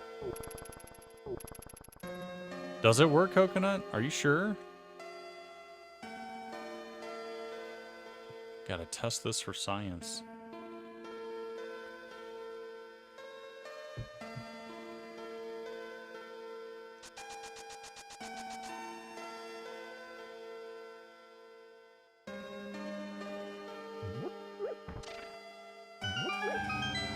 I don't think so, man. We'll test it in the ROM hack later if we remember in the practice hack. I don't think they work. Yeah, re-roll the seed. Fight blind again.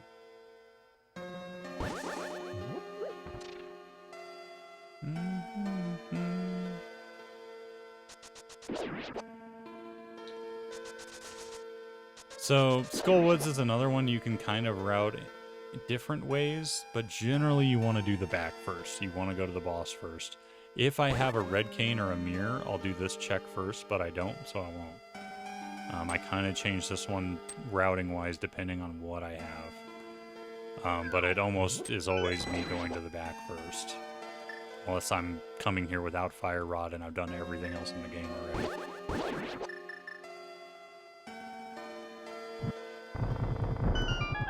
Hammer blind and bow blind. Generally, too, I'll also wait to do that check. Oh, this is another key dash you can do, too, if you're lucky. If the fire snake wants to play. Yeah, there we go. Generally, I will do Mothula first, too, just in the vague hope that Mirror is on Mothula, and then I can get that check below Mothula's bridge much faster. So I'll do this before I do that check. You can do that room the exact same way. I just did it every single time. It always works the exact same way. Just hug the wall and kill all the guys. Pick up the magic.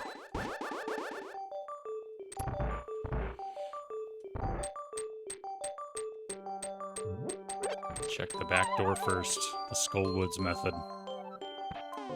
So Mothula, she doesn't take damage while she's over spikes because of a programming bug or I guess oversight, I don't know, or just intentional so she can't die on the spikes, but you can't hurt her on the spikes either. So you don't want to shoot your fire rod at her while she's over spikes unless you know you're good. Sometimes I'll shoot the fire rod just to interrupt her from doing her pattern, because you'll see like every once in a while she'll freeze, do that shot pattern, but if you hit her before she does that, she won't do it. So if you can, like, when she goes to freeze you fire rod, it'll reset that pattern, and you can kind of get around it and avoid it. So sometimes I'll shoot her on the spikes just to avoid that pattern, but really a good strategy is try to just get good at kind of dodging and not getting hit by stuff. Focus on staying alive, and then the fight, kind of treat it secondary.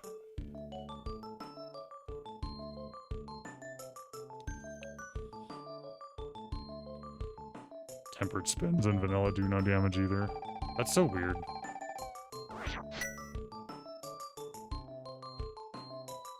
So we've killed Moth, but we didn't get the mirror, so now we gotta come back in here. Well, God is strong, but again, there are many route choices you can make here. Where am I going? There are many route choices you can make in many different dungeons. This is just kind of the one I do. Yeah, damage charts in this game are super weird. They make no sense, really. Okay.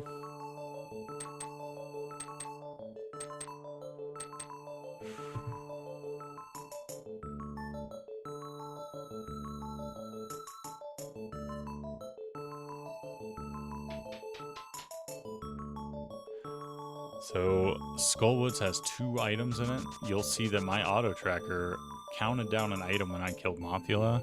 I got a big key when I killed Mothula, so auto tracking is really nice, but you do have to still kind of be aware because it will screw you if you're not paying attention sometimes. And there are bugs in SMZ3 you've got to be aware of too. At least a major one with pendants or tokens. Oops. Oh my god, don't grab me. So, I mean, even here, you'll notice there is a bug here in the auto tracker. Mothula counted as an item for some reason. So you've got to be aware of your dungeon counts and stuff, even if you're auto tracking, because you will get in trouble sometimes.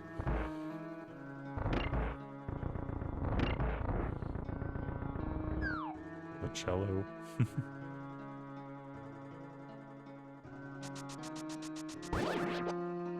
This Skullwoods layout happens to be pretty butts. We haven't even gotten one item yet. So it's going to be in the front of Skullwoods where our items are.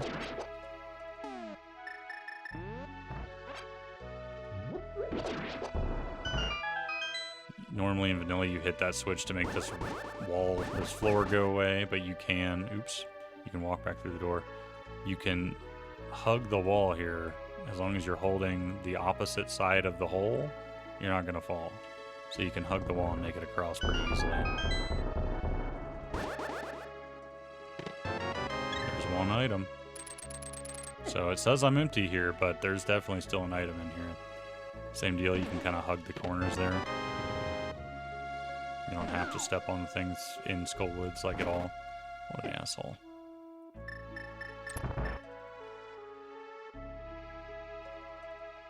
This guy, just throw this at him. You can time it really well to just iframe through him every time.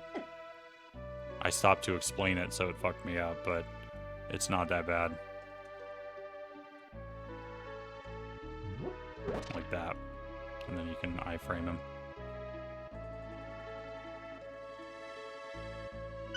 There's our second item. Okay, so we got our 2. Everything else in here is just keys or compasses or maps, stuff we don't care about. So we're just leaving.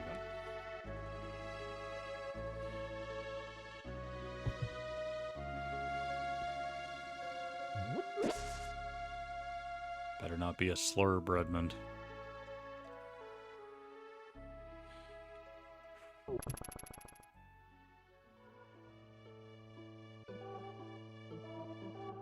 Rain will come down on you if you're dropping Japanese slurs.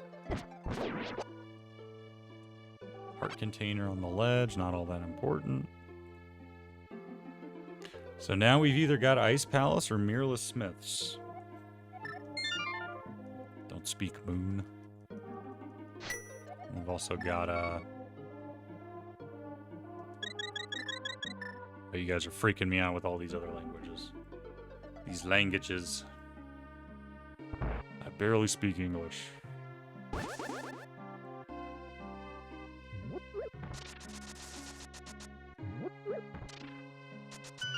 Go get this cleanup check here by itself, just because when else am I going to get it? Okay. So I would rather do Swamp Palace, or I mean Ice Palace with a crystal on it than I would Mirrorless Smith. So we're going to go do it first. Ice Palace is another... It's even weirder. It's kind of like Dungeon where you could need boots to do it. But it's even weirder because it's even kind of more conditional. It could be hookshot locked, and it could be red cane locked. But one of the earliest tricks you should try to learn and get better at is the Ice Palace bomb jump and or icebreaker. At least Ice Palace bomb jump, because it gets you around the need for hook or for red cane to kill the boss. Oh, where am I going? That's not Ice Palace.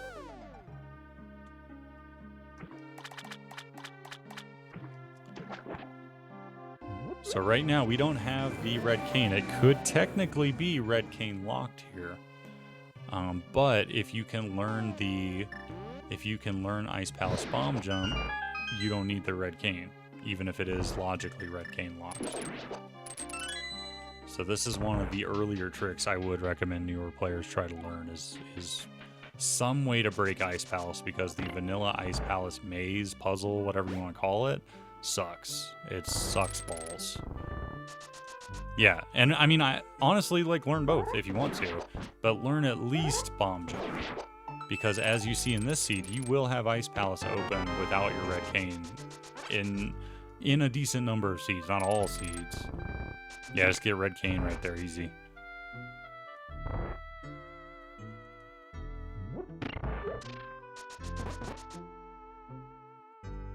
But even without all the logical stuff, the vanilla Ice Palace layout is just terrible. It's just fucking awful.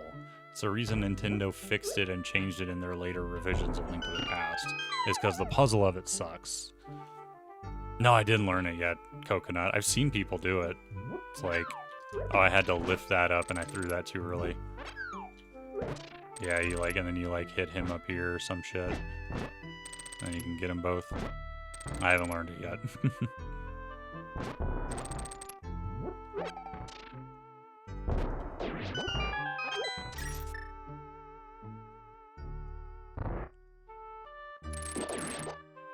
There's a lot of little strats. There's basically strats for every room that you can kind of learn if you want to. And partially, it's a mix of laziness for me. And yeah, it's pretty much not even a mix. It's laziness. I feel lazy. I don't do tech learning very often. Unless it's like a seed presents the tech to learn to me. I don't really do it very often. So here I do a dance. Basically what I'm doing here is learning the pixels I need to be on.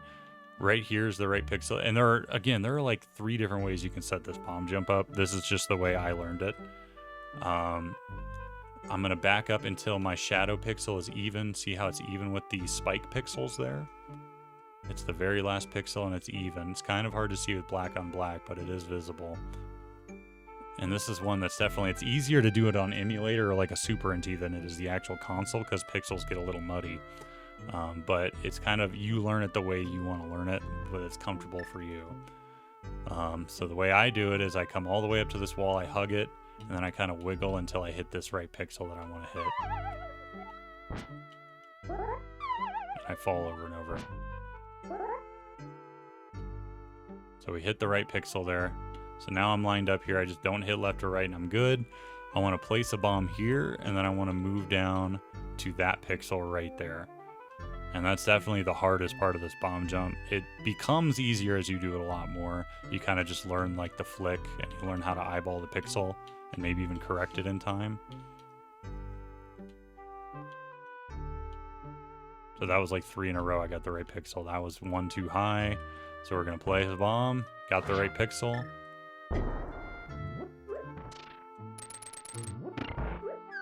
Really, really handy bomb jump to know.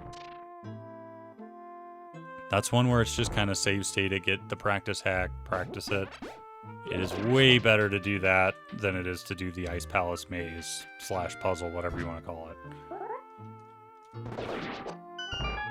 So those guys die to hookshot. If you have a tempered, you can get a charge here and kind of take a running start and let it go, and the little ice slide will get all of them as you just saw. Pretty handy. I like doing it that way. This is a tutorial, CJ. It's currently what I'm doing. I don't know what you want. A tutorial in the tutorial?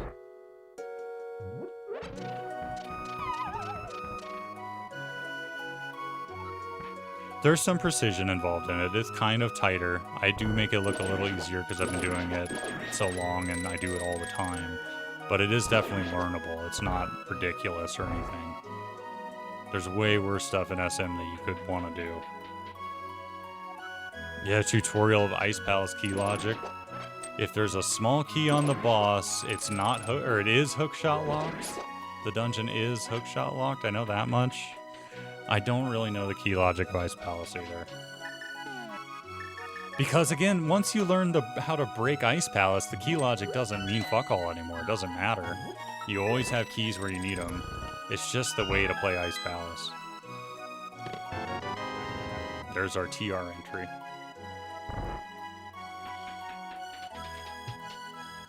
So you'll hear go mode a lot.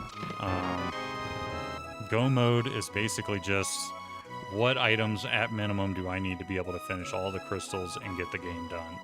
So right now I need mirror and red cane for go mode. If Meyer were a crystal, I would also need a flute. But because Meyer's a pendant, I don't need a flute this run at all. And flute may even be in GT, you don't know.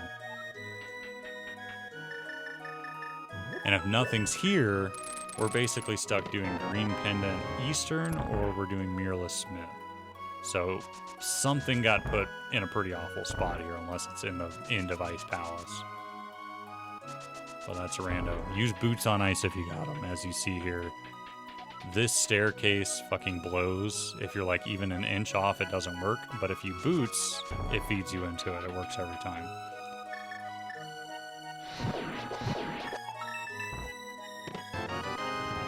Good big key, sure.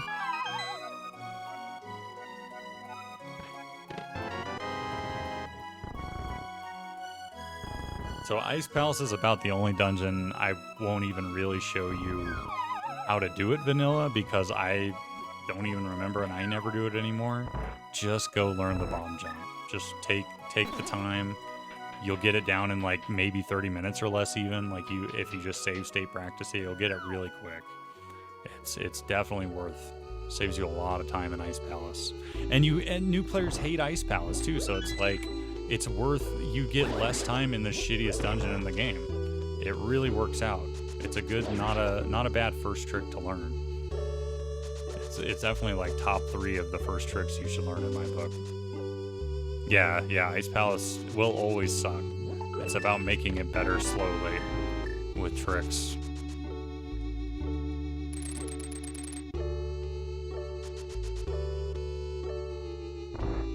Yeah, vanilla. I mean, that's how I did it as a kid too. Is you go to Meyer, get your red cane, then you can do Ice Palace and not have to do the puzzle. Like even vanilla, people are breaking Ice Palace. Just learn the bomb jump, and you'll break Ice Palace all over again. You'll feel cool when you do it.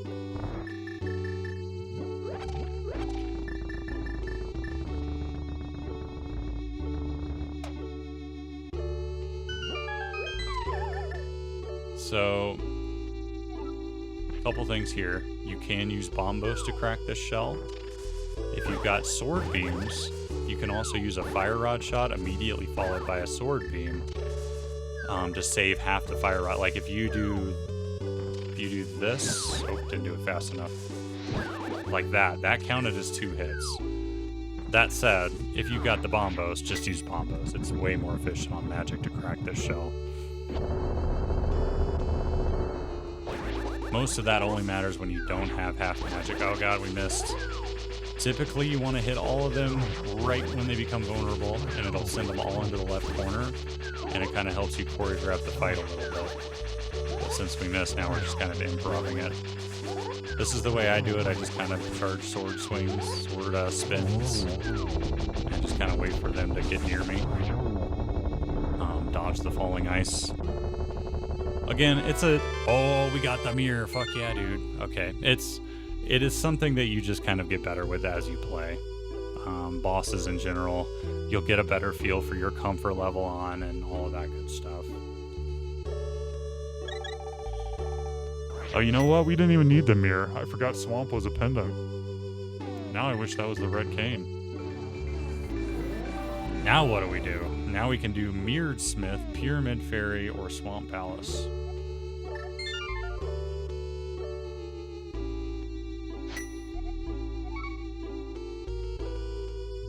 I was gonna upload this VOD to YouTube too, CJ. As like a link to the past tutorial thing. Kind of rambly, but we're getting places.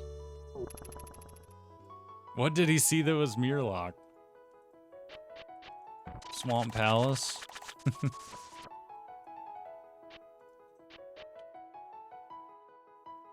That's not actually true, Nemo. So that's why it's called Mirrorless Smith. You can do it in logic without the mirror. Yeah, you wanted the mirror, I guess. I don't even know what I want to do here. Let's just go do Pyramid Fairy. I like Pyramid Fairy.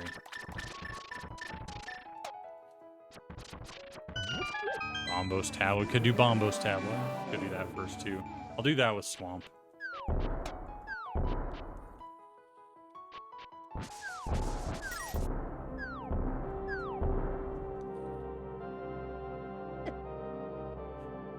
Yeah, Mirrorless Smith is kind of weird.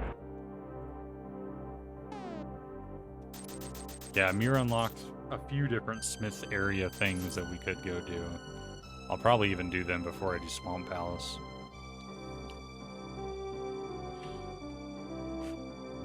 Yeah, I'm trying to cover those weird kind of gotchas, Crescent, too.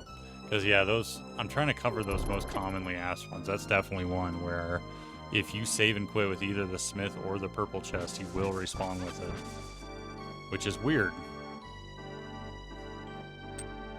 We can do Diamond Bush.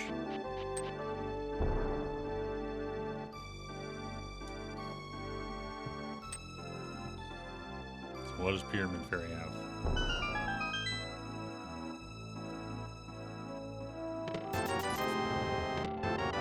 Our first bottle. Wow, that's a late bottle. Oh yeah, it's filled too already. What should we do? You guys want to do Smith Chain or do you want to do Swamp Palace?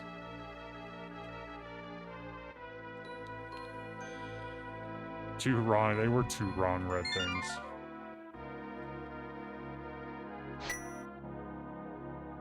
Oh, right. God damn it, I did Aga. That's a weird thing in Rando, too, for new people. And it still, as you see, whoa, that was weird. Still fucks up old people, too. Is when you do Aga and you have the mirror, if you save and quit in the Dark World, you're respawning on the pyramid. Do Smiths first? Okay. I'm gonna do Smith Chain. There's a few little one-off checks here where if it's that, I'm kind of screwed, too. Like, because we found that late mirror, Graveyard Ledge over here. Over there, Graveyard Ledge is all by itself now, so it's really hard to justify going back to Graveyard Ledge unless you just do a special trip just for it.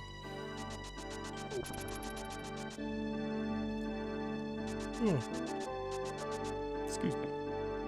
Well, we got our first bottle. I guess we can go rob the sick kid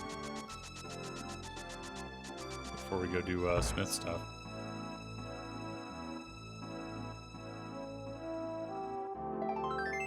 So the mirror sends you to the door in Sanctuary because the Sanctuary actually counts as part of Hyrule Castle, which is a dungeon.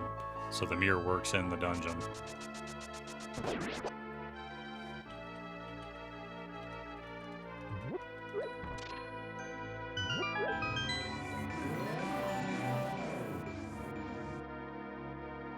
Just like it works in Hyrule Castle, like if you go to Zelda Cell and then mirror, it'll mirror you to the front of Hyrule Castle. Same deal with Sanctuary, it'll mirror you to the front of Sanctuary.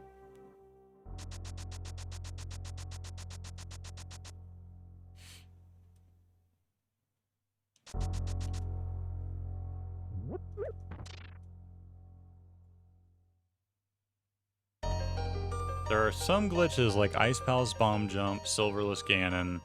I would say those are like really close to a, you almost need to learn these. They're really, really worth learning. And then there are some glitches where I categorize them as like, need is definitely strong, but they're like free almost. As long as you know how to do them, they're basically free to do, and they just save you time every time. So like Harapot and like Specky Clip I would call like kind of worth learning just because they're so easy to do.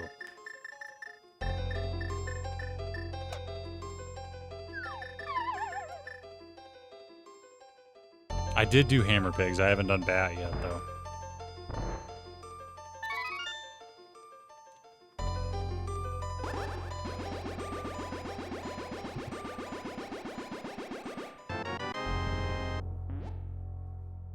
Scar looked at the spoiler log and saw that the Red Cane was sitting in Swamp, so he told me to do Smith Chain. Devious.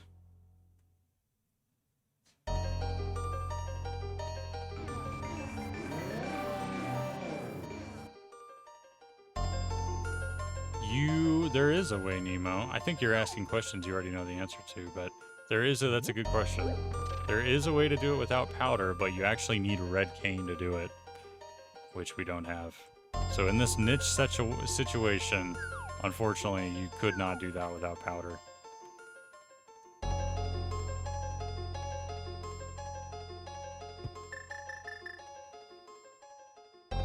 I appreciate the questions that you already know the answer to, but I've forgotten to answer for people who don't know the question or answer, so I like the good looking out. You can leave the red meringue in K45.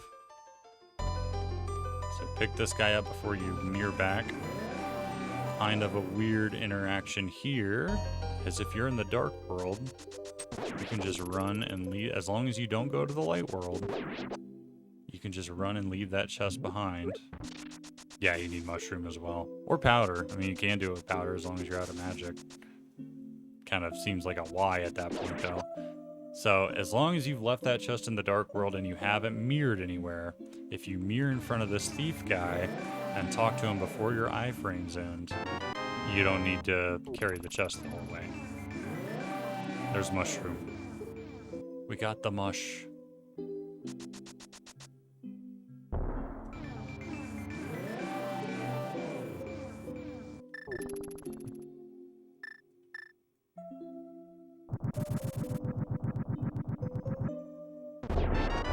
Smith Chain 2 Swamp's honestly not a bad choice either because of how it routes. Like you're routing down from the Smith stuff all the way down here, getting all the little leftovers you left behind previously, and now you can go into Swamp right here.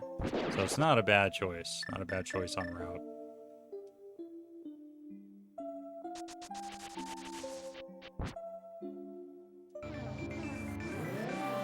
If it's on mushroom, we're kind of just boned, though, at this point. The fact it gave us mirror at all makes me feel Swamp Palace, because it's the only dungeon that the mirror actually locks. And it wouldn't have had to give it to us. It doesn't have to give it to us here in this loadout, or in this layout with the Pendant Swamp. What happened to that block? So that is a... If you're not in a dungeon, never do this in a dungeon, because if you do it in a dungeon, it'll mirror you to the front. If you are pushing a block as you press mirror, Zelda doesn't know how to handle that, and it just makes the mirror, or it makes the block disappear. You can also go through them with a hook shot if you time it. It's a little harder to time. Oh, I didn't get it. You can get through them with a hook shot as well, though. Same deal. It just doesn't know how to handle hook shot, or basically when a block's moving, it's not actually there. And then when you mirror as it's moving, the game freaks out and deletes it.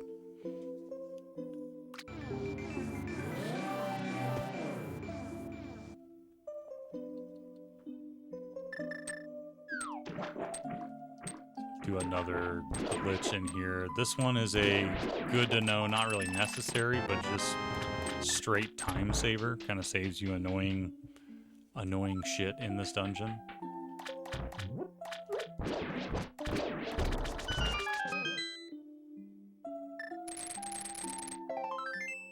Z3 barely works. It really barely works.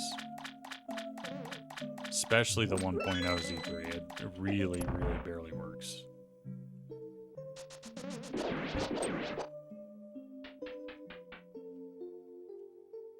So this room, this is called Specky Clip. This is another one that if you can learn this, it's super free. It's all just using lineups, really easy to do. You can avoid having to flood this room, which A, plays this long cutscene where this all fills up and floods, blah, blah, blah. It's annoying. B, it also gives you this free small key, which you can use to save yourself from further annoying things. So what you do here is you want to have quick swap too. You get in this corner. I'm just holding down right to get in the corner. Drop a bomb. You're going to walk over here, switch to hookshot. And again, kind of like Harapot, back up into it as it blows up. Pretty simple. Tetra, have a good night. Thank you for the good luck. We'll find a red cane someday.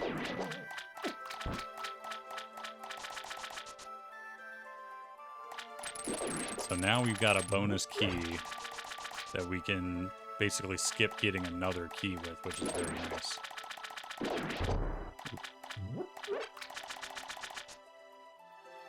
Big chest swamp. If we can get the big key reasonably early, I'd be okay with that.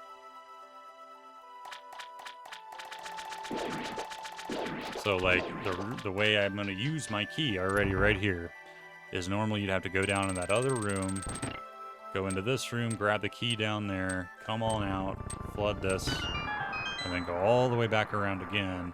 I'm just going to skip getting that key and use this key I stole and do it that way instead.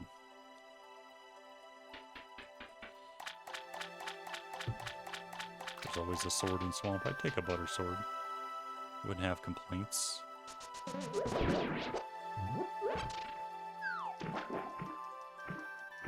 So Specky Clip's really like, it's just free. It's not even hard. Like the Ice Palace bomb jump genuinely is kind of hard. And it's going to take you kind of practicing it and getting better at it. But it's really worth learning. This one's completely free to learn and it saves you a ton of time. So it's just worth it. It's just worth getting that knowledge. It like barely takes any kind of learning even. You just know the lineups and you're done.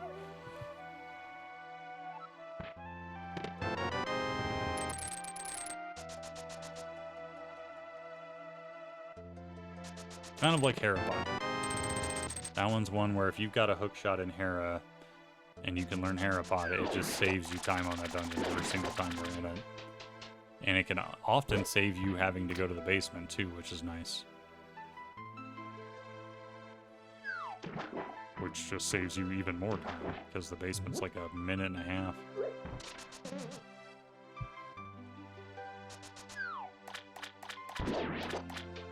Skullwoods is one of the two, Skullwoods and Swamp Palace are the two dungeons where you don't actually need a big key for anything other than the big key chest. So the big key itself could hypothetically be locked in your big chest. That's another kind of newer player confusion thing I see a lot is like, hey, I swear I checked everything in Swamp, but I don't have a big key. What did I miss? And it's like, you didn't miss anything. It's in the big chest because it's not locking anything else in the game.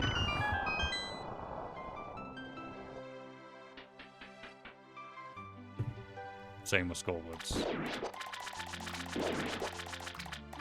You can't use Red Cane there. You can use it to do a weird thing called Diver Down, which is another glitch you can do to skip pulling that statue and doing all of that.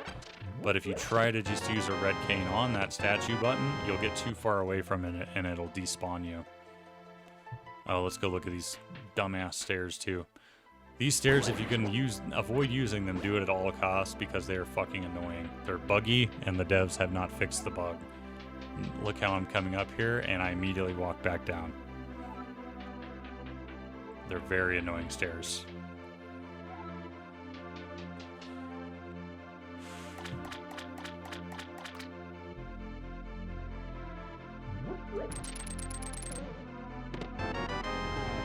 Nice call. Crushing looked at the spoiler log, or who was that? Lynn looked at the spoiler log. We got it. Good thing we went back for it. So that's go mode. Go mode is when you have everything you need to get all your crystals and go beat Ganon. We never found the flute, but the flute only locks Misery Mire, which is a pendant, so we don't need the flute. So what do we do now? At this point, because I don't have half magic or a flute, I'm gonna go run up to the potion shop. Don't be afraid to run up to potion shop. It's way worth wasting time to buy a potion, a blue potion, than it is dying in Ganon's Tower, or TR, if you're scared. It's okay. Just go buy a potion. It's way worth it. I still do it. I rarely even use potions anymore because I can get through stuff by the end game pretty well with like Tempered especially. I still buy them. Maybe not if I don't have a flute, but I use any excuse I can to go buy potions. You play better with a potion in your pocket. We give her drugs too. We make an old lady happy. Yeah, well, oh, that would be a sweet. A half magic in here would be baller. Or silvers. Silver's also pretty baller.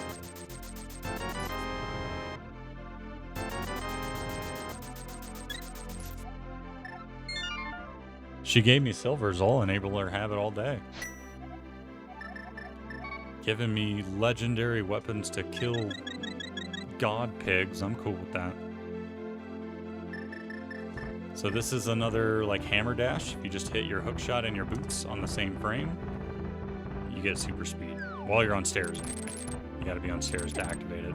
As you see though, jumping a ledge negates that spin speed, or this hook speed. Pretty handy on Death Mountain there though. Yeah, it's a pretty good deal.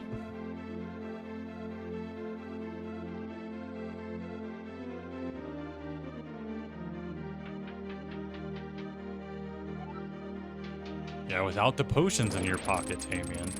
It's like the Matrix vase thing. If I don't bring up the vase, would you have even knocked it over? If I didn't buy the potion, would you have gone hitless in Ganon? I don't know. Yeah, jumping a ledge, getting hit, using your boots again will negate it too.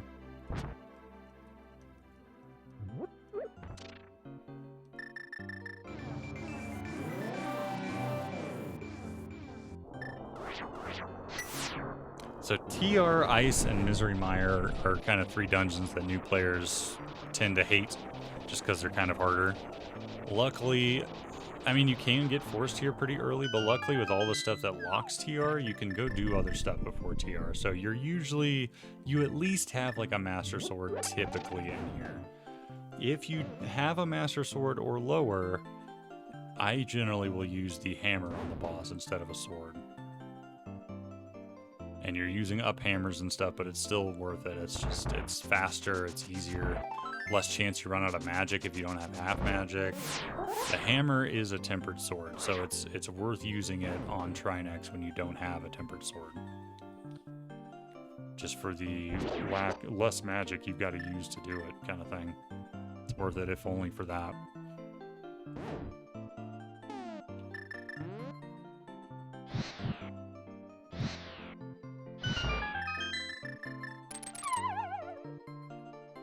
Quickie way to get out of there.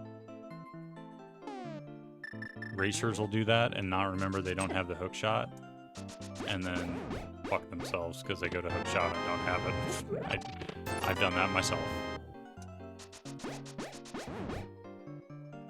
So cane dash there to get through the crystal rollers as efficiently as you can. You can do a cape there too if you want to, or you can just hide. Hide around the corners, or just use a cane and walk up. You don't have to do the dash. It's just swaggy. Fire rod these guys, or a tempered spin. We'll get rid of them. Here, if you do this the exact same way every time, there's always chomp RNG, like I got bonked that first time. But you can avoid, I'd say like 80% of chomp hits if you just try to like learn a system for that. The chomp room is kind of a dick room though. Like there's no real like free way to do the chomp room, unfortunately. They're just kind of assholes. Yeah, the hook shot to get iframes, you can do that too. That's also a pretty good strat.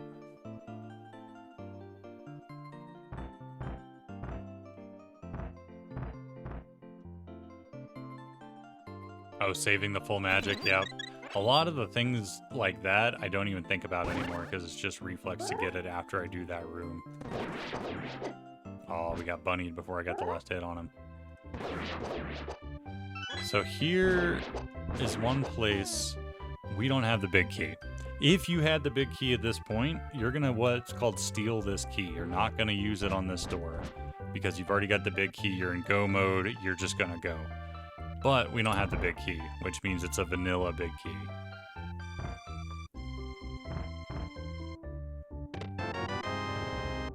Which is a damn shame. Because normally you can steal that key. That gives you just kind of like Swamp. It gives you a key to use somewhere to save you time or annoyance, generally. Primarily the annoyance and time being Laser Bridge and TR, if you're lucky. But we were not lucky.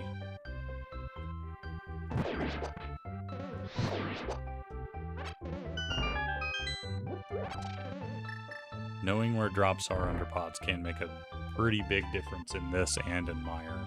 Because there are a couple key full magic refills, like the one after the Fire Rad room.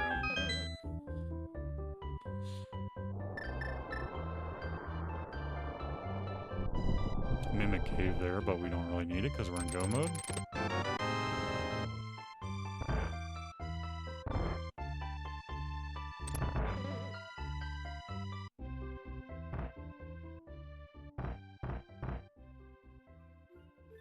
So you can bomb this, or you can boot that wall. That wall is bootable. You can charge it. Here, generally, I just use a... There are a lot of cool, swaggy methods to do this room.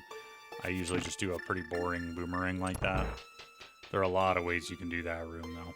So if you're curious about ways for that, look up Crystal Roller Room, link to the past Rando on YouTube. I'm sure there's a bunch of strats on YouTube for that one. So this is one... I don't see a ton of racers and stuff do this. I do this every single time. I come over here, full magic refill, 2 hearts. It also times you out pretty well for this fire snake, and so he's not going to hit you. Especially if I've got to do Laser Bridge, I'll get that full magic refill.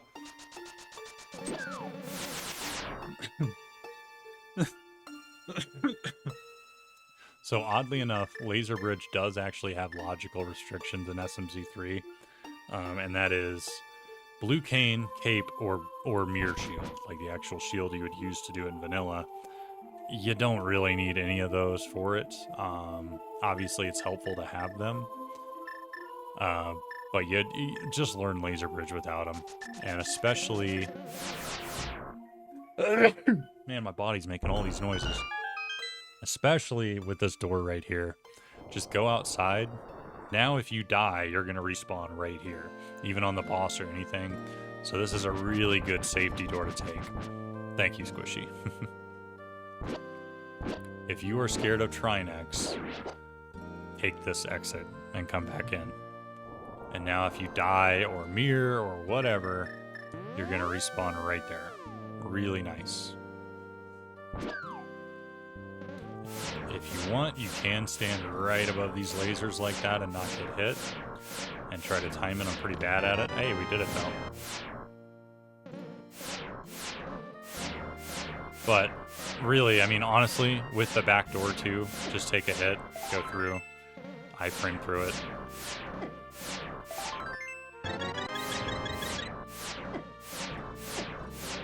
Don't die. So you can definitely just do it that way too. But if you've got Cape or Cane, use it. Why not? Don't walk off the corner of the edge. Good choice, probably. Plenty of powder opportunity in here if you got it. And you're going to get a magic refill right before the boss too, so you don't have to worry about using all your powder or anything. A lot of ways to do that room too. A lot of cool ways you can do that room. I do it a pretty boring way. So with Tempered or with Hammer, it's going to be the same pattern fight. And this is, I'd say this is probably like 90% of the Trinex fights you're going to do in Rando, just because by the time you're here, you've most likely got a Tempered Sword, and you've definitely got a Hammer. So this is how you're going to open this fight. This fight is going to be pretty much the same way every time. Have your Ice Rod out, wait for this dude to come out, hit him, switch to Hammer, hammer him 3 times, or Tempered him 3 times. If you miss, like I did, just switch over to Fire, come get this guy instead.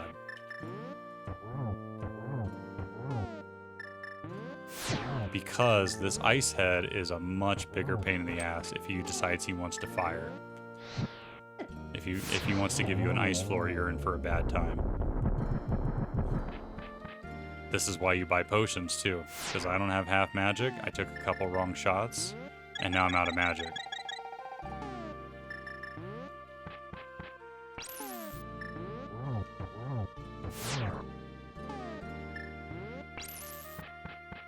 But basically, it's 2 shots, 3 hammers after the first shot, 2 hammers after the second, or 3 tempered sword swings, which is much, much easier.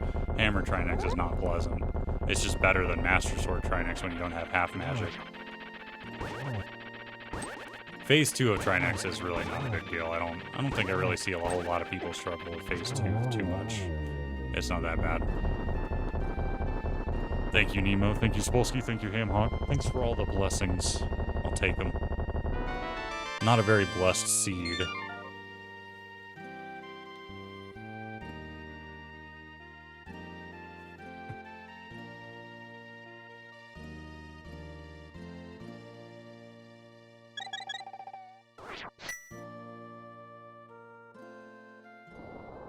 So, that's why I'm sitting there charging Nemo right in front of the head like that before he cracks out of his shell.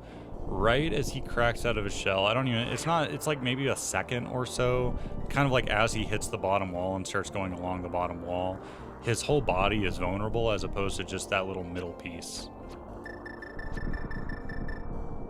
So we can do a hook shot iframe there. Wait for him to back up. Did I check the left foot pull? Oh, no, I didn't check the left. I never do check the TR foot pull. Are you a foot puller, Coconut? About the only tree drops I ever really use are the one in front of Uncle and the one in front of Lumberjack. Mediterranean, welcome in, dude. Good to see you. Happy Friday to you, sir. All right, GT routing. There's, again, like 5+ different ways you can route GT. I do mine the exact same every single time. So that's what I'm going to teach you. You can learn different methods, but here's how I do mine. You're always going to have the keys this way if you do it this way. I'm going to get these 2 chests. And I'm going to mirror. Or if you don't have mirror, just go back up the stairs. And then I'm going to come over to this left door, and do the entire left side all the way to Armos. And Coconut Dino does it the other way. He does right side first. There's not really a wrong answer. It's kind of whatever you like doing, whatever you feel comfortable doing. Right side can get locked out depending on key layouts sometimes. So I do Hope Room first, which is those 2 chests, because you're hoping for a big key. And then I do full left.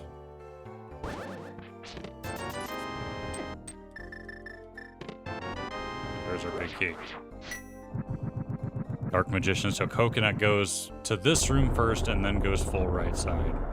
That's Dark Magician route. There are nicknames for every route.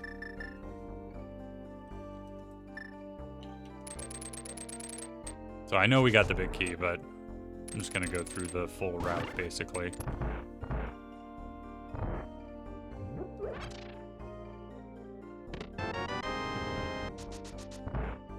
My Friday was okay. The weather was really shitty all day.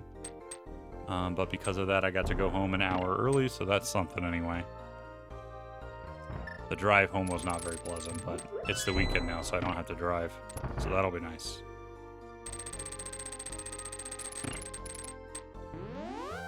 Yeah, there are a lot of choices. Oops, a lot of choices for GT routing, and none of them are really wrong. So it's kind of just comes down to whatever you want to do, whatever you feel like doing. To an extent, I mean, don't come right here and then mirror. That would be pretty stupid.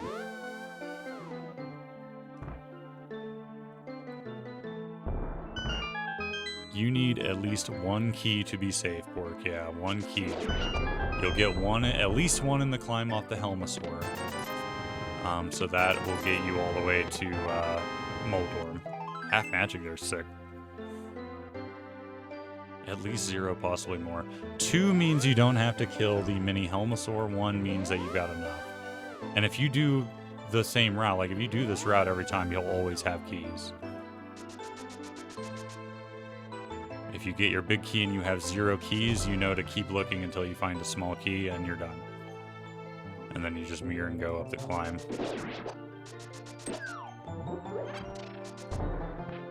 Pretty handy bonk there to know.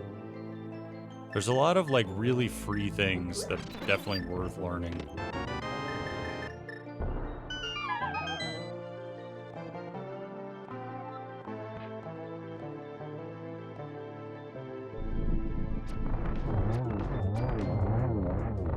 And a lot of things like that, you'll just learn if you watch other people play Rando. You'll see them do something and be like, oh, I didn't know I could do it that way. I'm gonna do it that way the next time I play, and then you do it, and it's like, yeah, that's super free. It's super easy to do it that way. So, assuming I haven't gotten my big key yet, I mirror after Armos checks, and then we go do right side. The smart rando play here is to bypass this room entirely. I don't do that. I take the gamble that it's here at this point, usually. What you can do, if you use your cape and grab a wall, notice my magic is not at all ticking down. So if you have a cape and you grab anything, like I could grab the little shooters too, your magic doesn't go down.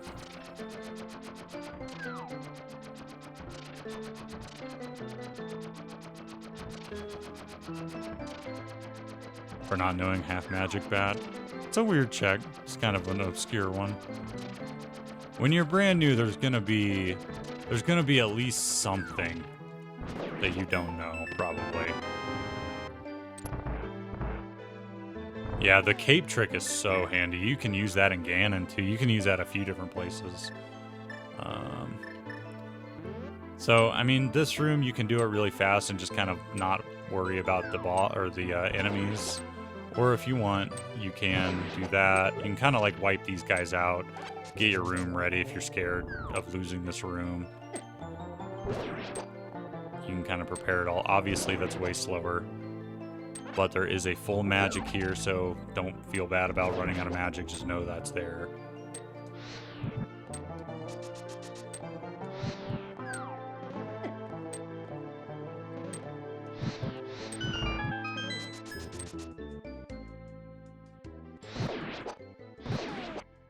You can do bombs here. Bombs are pretty tight, or you can do a red cane, and a red cane's pretty free. You just throw it and throw it. Pretty easy red cane tactic. Bomb, you can make that with bombs, but bombs are pretty hard to time. You have to throw pretty fast. So these would be my last 4 checks that I would do looking for my big key. There's the flute. Always open, obviously, that top left chest last because it opens all the holes in the floor. If, hypothetically, I got my big key there and I, for some reason, didn't have any small keys, A, I would know small keys were in the climb, so I wouldn't really care. But B, there is also a key right here. So it's really important you know all the pot keys in Ganon's Tower. That's a biggie. So we've got our big key. Now we just go climb.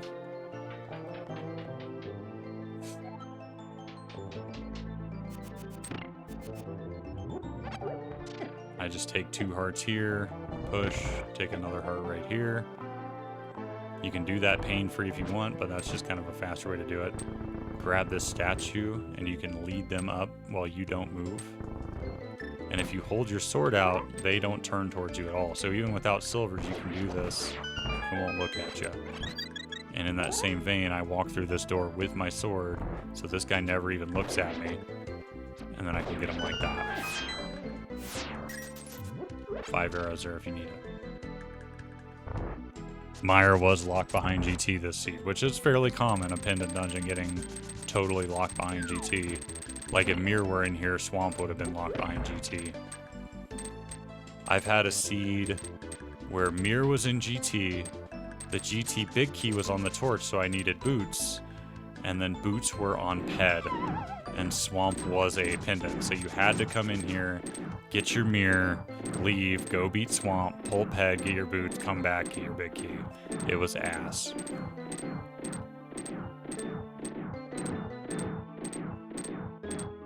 With your sword out? I'm gonna have to...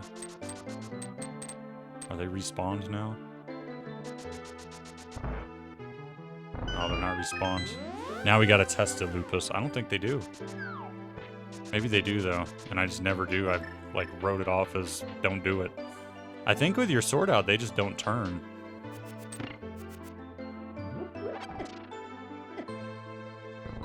Now we gotta science it.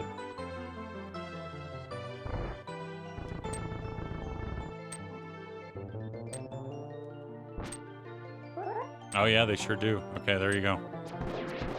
So yeah, don't move forward towards them. There you go. Move through with the sword, down, get him, up, get him. Easy peasy. Yeah, I forgot about that because I never turn, because I learned long ago not to turn, I guess.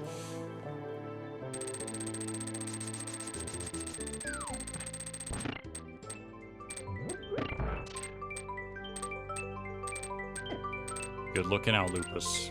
Correct the errors. We'll test for science.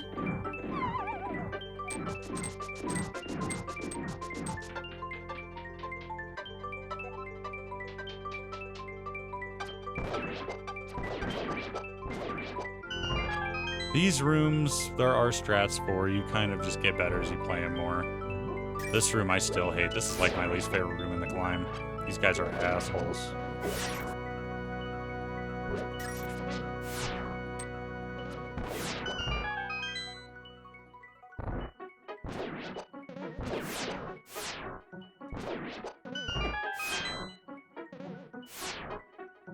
Don't worry too much about health in the climb either. A, you've probably got potions if you stop to get potions first, which you probably should.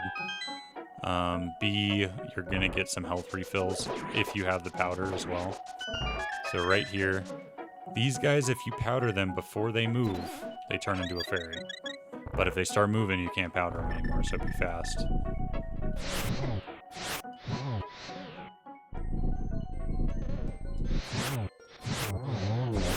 double.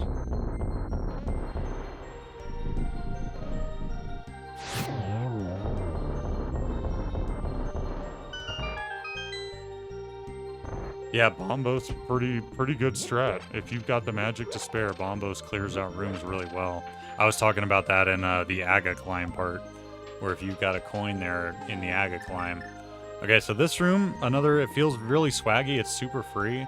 You just walk out to the middle, put down a cube, and blow the cube up. Super easy.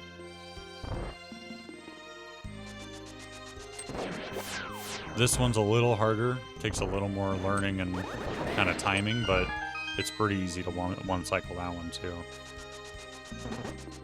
But the first one, it's like free. You just walk in, cube in the middle, dead. Nope.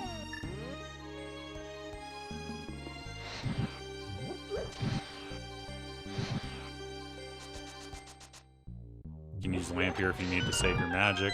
But there is also a magic refill right here should you need it. These guys will never hit you if you're just walking up and down. Just don't stand in the way of them, basically.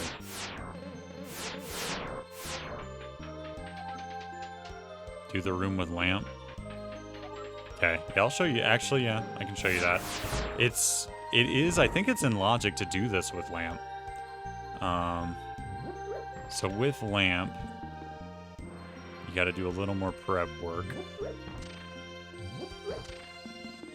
Oh, well now I'm going to have to do double the prep work because you come in from this door. So with lamp, in reduced seeds, you'll have to do this more often because you may not find fire rod. So for lamp, you're going to go bam, bam, bam, fall. And then get your ass over there. There's the lamp. And you can do this with lamp as well, it just also sucks. So this one's actually tricky because you got to stand on the edge there and lamp, but it is doable. It's just weird. So you can also just do... Oh, well, you can if you want. You can beat that. Oh, God. Like that. Yeah, you can do it with lamp. Yeah, you can do the top first, too. You just come up here and go boop. And boop. Oh, I don't do this one with lamp very often. I always do the bottoms first. How do you do top left first? What do you do, Ed, with lamp? The way I've always done it is the bottom two, and then you do the top left, and then you hover for the bottom or the right top right one. I've always just done it like this. You kind of not hover, but like half off the block. Top right, then clockwise. So there's your bonus key should you need it. And if you don't have silvers or butter, probably worth checking this, especially if you're new. Even if you're not new, if you don't have silvers, these are worth checking because silvers save you like 2 minutes.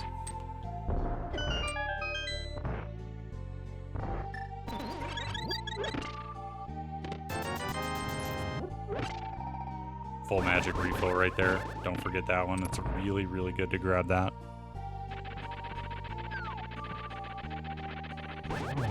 So 1 slash and a spin with Tempered on Moldworm kills him.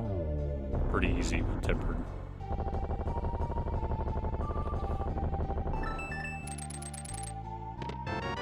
We got the map. We can find our way through GT now. So this room, it doesn't even have to look good. I just hook shot once. If I hit that guy, great. If not, okay. And then just run through the bumpers. It can be messy. You might even get hurt, but it works out if you're just fast.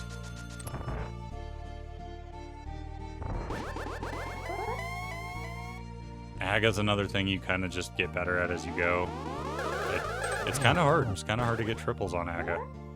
Some patterns just don't work out for it.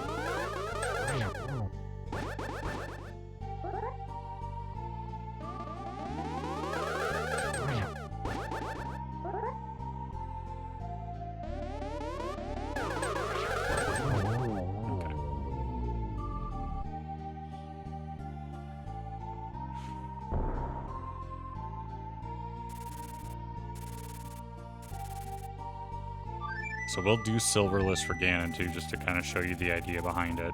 It's another one kind of like Ice Palace Bomb Jump, where if you practice it just a little bit and kind of get used to how it works, you'll get pretty good at it pretty quick. It's not that hard. It's a little tricky. The worst part is trying to get better about not falling. Why spin attack? Just more time in this. Like, that little thing is an active thing for Aga 2. So, like, when the multiple balls fly at you, the spin usually covers all of them, and it'll just bounce them all. Where if you're swinging, it'll bounce one, and then maybe you'll miss. Like, it'll hit one, too. Because there's logic rules written into the randomizer, Sapolsky. So, like lamp locks dark room. So, like, you know you're not going to find your lamp in a dark room. So if you go into a dark room and you find a glove, you know that that glove is locked by a lamp. So now anything you get out of that, from that glove, and getting that glove in itself, is considered out of logic. Because it was locked behind the lamp, but you bypassed the lamp. So Ganon with Tempered, pretty straightforward for the first few phases. If you have half magic and cape, feel free to, and especially if you've got potions, feel free to just use it to like get in here and not worry about him hitting you. And remember, you can also grab the ledge and just kind of wait and not use your magic too.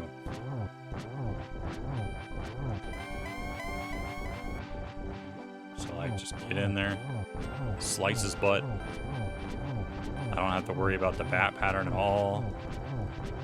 Less fire circle bats overall, the better for the player generally. And now just grab the wall. And now he's already in the next phase.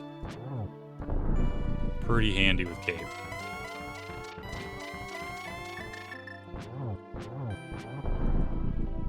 So the most critical thing for Torchlit, or for, oh god, I might die. Yeah, got thrown off. That was a bad bat bump. So the most critical thing for Silverless Ganon is Torch Glitch, which it's pretty simple. You just have to remember to do it, and you have to hope that Ganon's not in like the worst spot he can be in for it. Oh yeah, there is a fairy there. If you bonk that, you get a fairy out of it. So if you ever fall on Ganon, you just need a refill of your hearts, go there. Tutorial, don't get knocked off. I did say falling was like typically the worst thing for new players, so I'm just demonstrating that.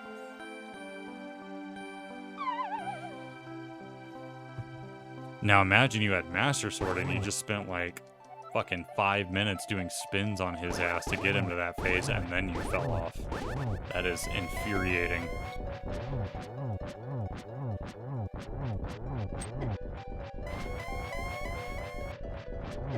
Oh, I didn't think you'd hit me. This is one of the better spots for Ganon, because the bats don't hit you, and you can sit here and get double spins. And then you just kind of get out of there.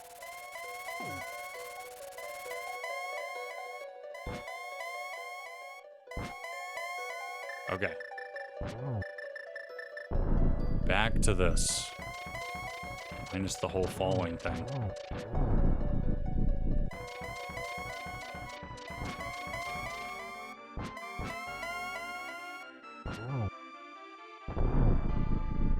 So,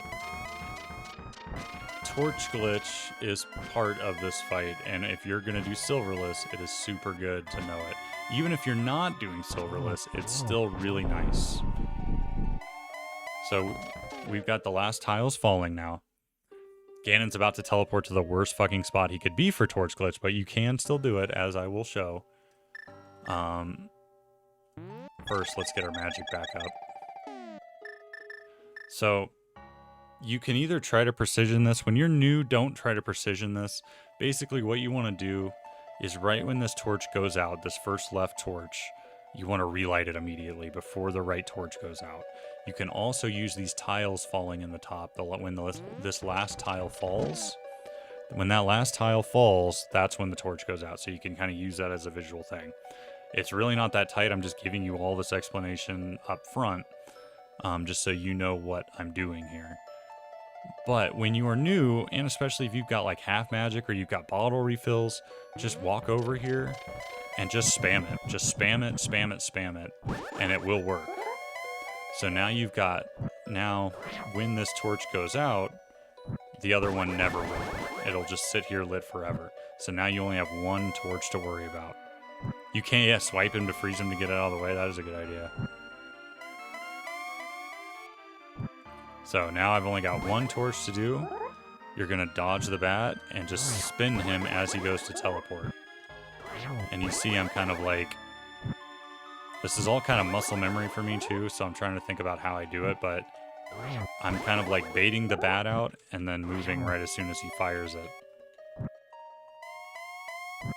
That's like the hardest part for new people, is trying to bait around that bat.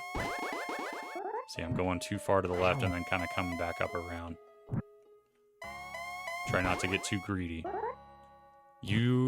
So if you don't spin, you have to hit him frame perfectly right as he teleports. That's another reason you want to spin. I actually got a silverless slash the other day, accidentally. Yeah, it's hard. Yeah, so the spin makes it not frame perfect. So you're going to wait for him to bat, and then spin. Go around the bat, and spin. And you can get pretty good at this. You can get pretty efficient.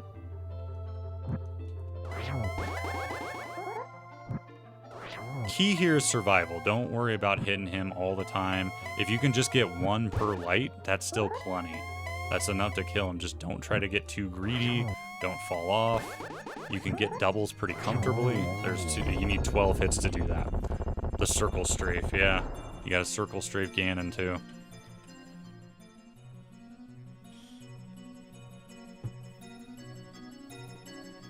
So, I mean, among new player strats you should learn, I would say Ice Palace Bomb Jump, Ganon, Silverless slash Torch Glitch, they kind of go hand in hand.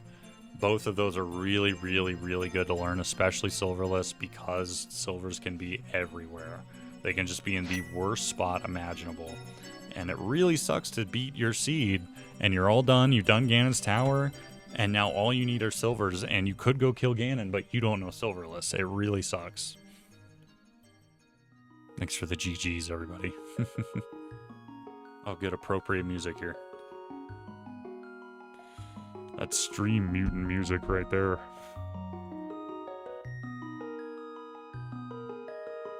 So, I've been streaming a while. Didn't realize it had gone that long. I guess I did start early too. So let's do some quickie tech touch-ups in the practice hack. And I'll link the practice hack too, probably in the VOD, whatever you're watching this in the future. If you're not live.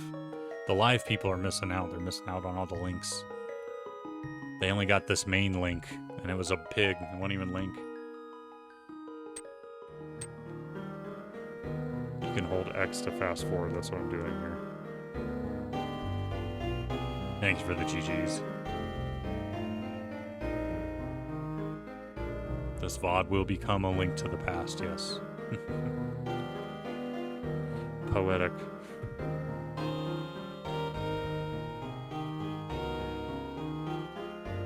Pretty dumb seed. For an example seed I rolled, that was pretty dumb. It had Moon Pearl on Lumberjack Ledge. Like, that's exceedingly rare.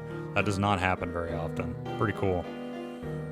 If you can appreciate the grossness for how cool it is and rare it is, you can kind of get over any gross seed layout, really. That's tends to be how I look at stuff. It's like, yeah, it's fucking gross to have to play it, but man, that's cool. It's so rare. Like the bonk chest holding hookshot, that's just cool. Even if it is way out of the way and you would never go there without a hookshot, it's just cool. Yeah, expect at least something gross in every seed. Probably multiple things. Alright, so we'll let these credits roll. And we'll hop into the practice hack and... I don't know. Do you guys want to see examples of any kind of tricks or anything? Because really, most tricks, like, I can show you how to do them, but if you're like me, just go download this practice hack, go try them, bring up a YouTube video where they kind of explain minutia that I'm unaware of, perhaps even. Just go practice. Ice Palace Bomb Jump, I can explain it all day, but until you practice it, you're not going to be able to do it. Just go practice. What other niche things maybe could I go over that this seed maybe didn't cover? I don't know. Mirrorless Smith Chain.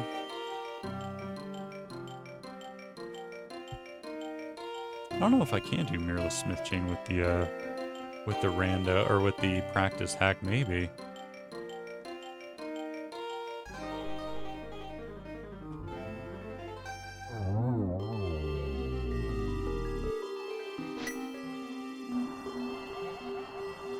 How do I? Oops. I don't remember how to open the menu for the prac hack. It's been a while. Oh yeah, I forgot I wrote that too, Pork. If you have that still and I don't have it, maybe I'll send it to ScarPup, or you can. I have to look and see if I saved that document somewhere.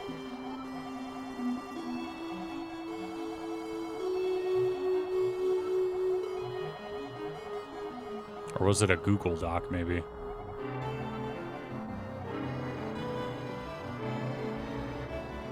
How do I get out of the... There it is, okay.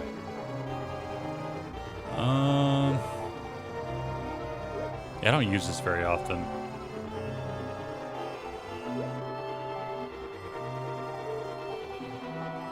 There we go, that's probably what I'm looking for.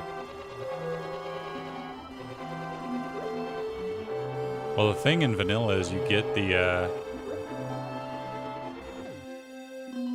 what do we have here? Is this vanilla or is this rando?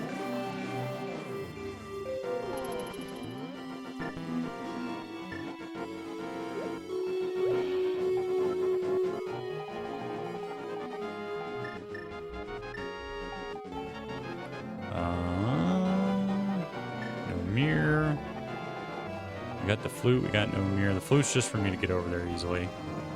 Do we have mitt? You guys see gloves somewhere? Oh, these are Y items, that's right.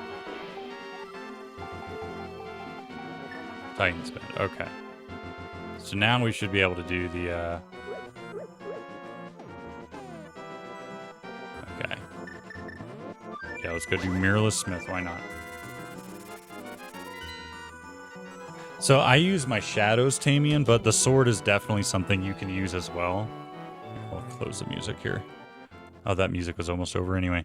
I use the shadows, but it's kind of whatever you like, whatever works kind of deal. Nothing's necessarily worse. I like the shadow because it's kind of consistent everywhere. Like you're always going to have your shadow even if you don't have a sword. But the sword totally works if you're comfortable using it. Good and of timeout.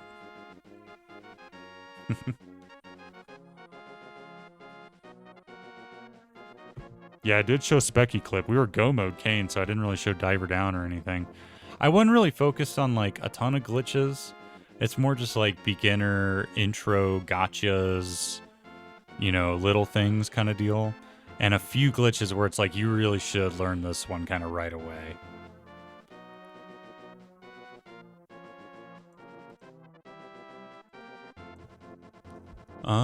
Oh, Mirrorless Smith, okay.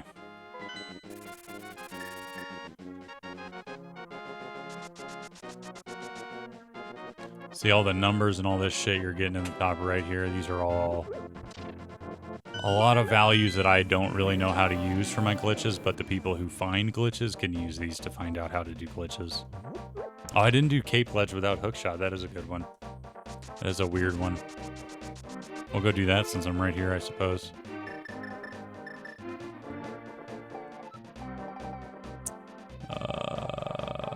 Do you see Cape anywhere? Cape. Here it is.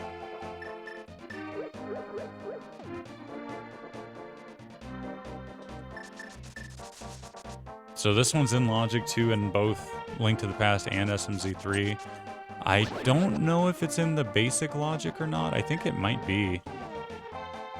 I think it might even be basic. I might be wrong there, though. It may not be in the basic. A lot of the weirder stuff they do turn off for basic. Yeah, fighter sword is shorter than other swords. Oh wait, no, I was in the right spot. Why the fuck did I mirror? What am I doing? Where am I?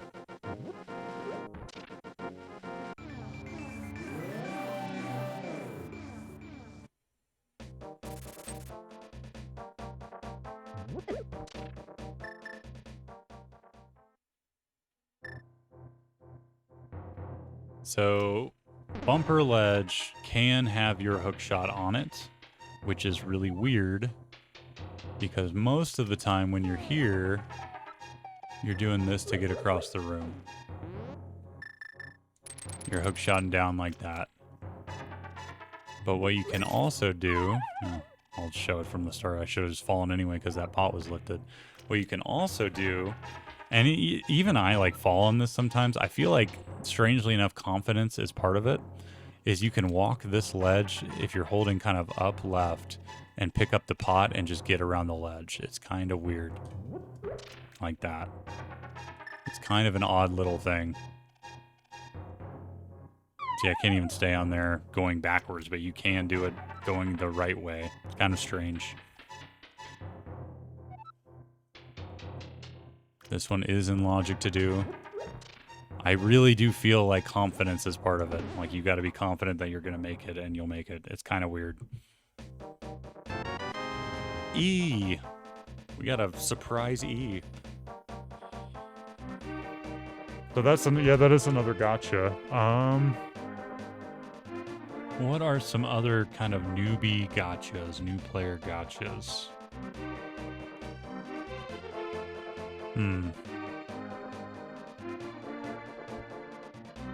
The bonus E.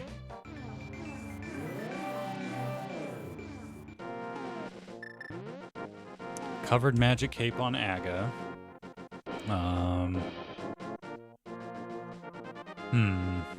You guys think of anything else?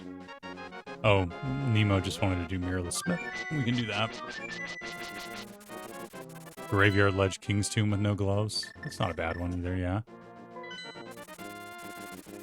That is kind of a weird newbie gotcha, yeah. We'll go do that one too.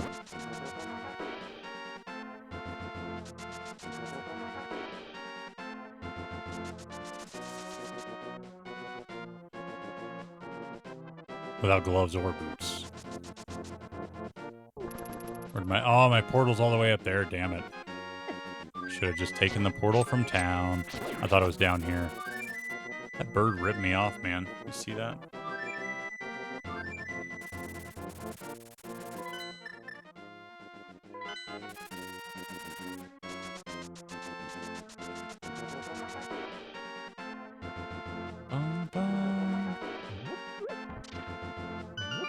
Okay. Graveyard ledge with no gloves or boots.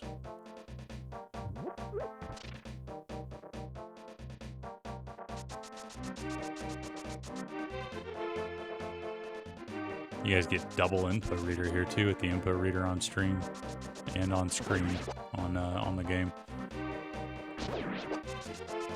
So normally when you do Graveyard Legend King's Tomb, you typically, if you have mirror, you'll do them together.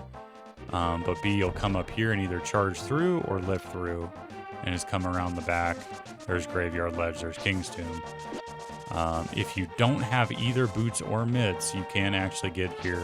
And sometimes you have to do this. You have to come through the graveyard, this specific pattern. There's no other way through this graveyard. Like, you can't go this way.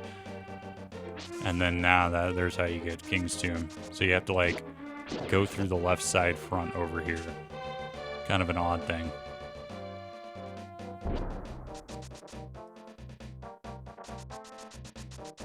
That bird knew me, though. He knew what I was up to. I thought he was on my side. Okay, Mirrorless Smith. No mirror. Kind of a boring one, but good to know. The yawn wasn't because it was boring. I'm just kind of tired. So, pick up the frog. I don't know if this will work in the prac hack or not, actually. Does this work in the prac hack?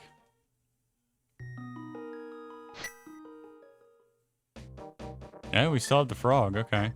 So, kind of odd play here because it's the prac hack, and because we have the mirror.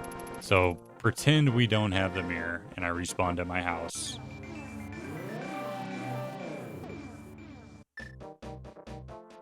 Again.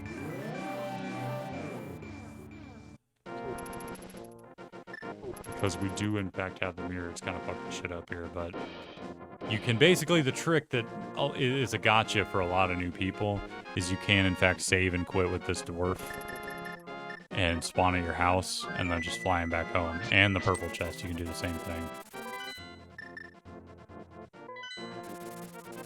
Let's do, now we have no mirror. So you can return this guy home. This is called Mirrorless Smith. It is not something you generally want to do unless you have to. Because, as you've seen, it's quite slow to do this.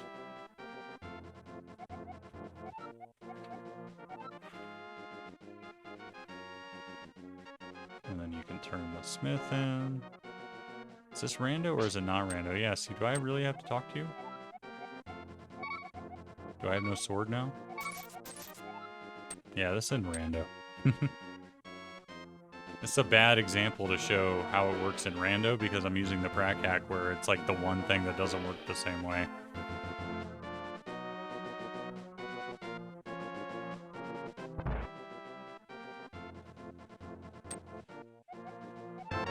Eee.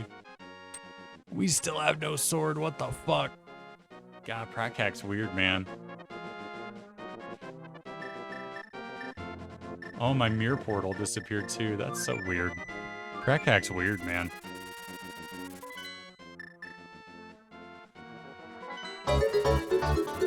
Yeah, I tried. It broke my game. I don't have a sword anymore. That frog I saved stole my sword. What a bastard. Thank you for the 100 bits, Nemo. We're getting purple chest. We're doing it swordless or otherwise.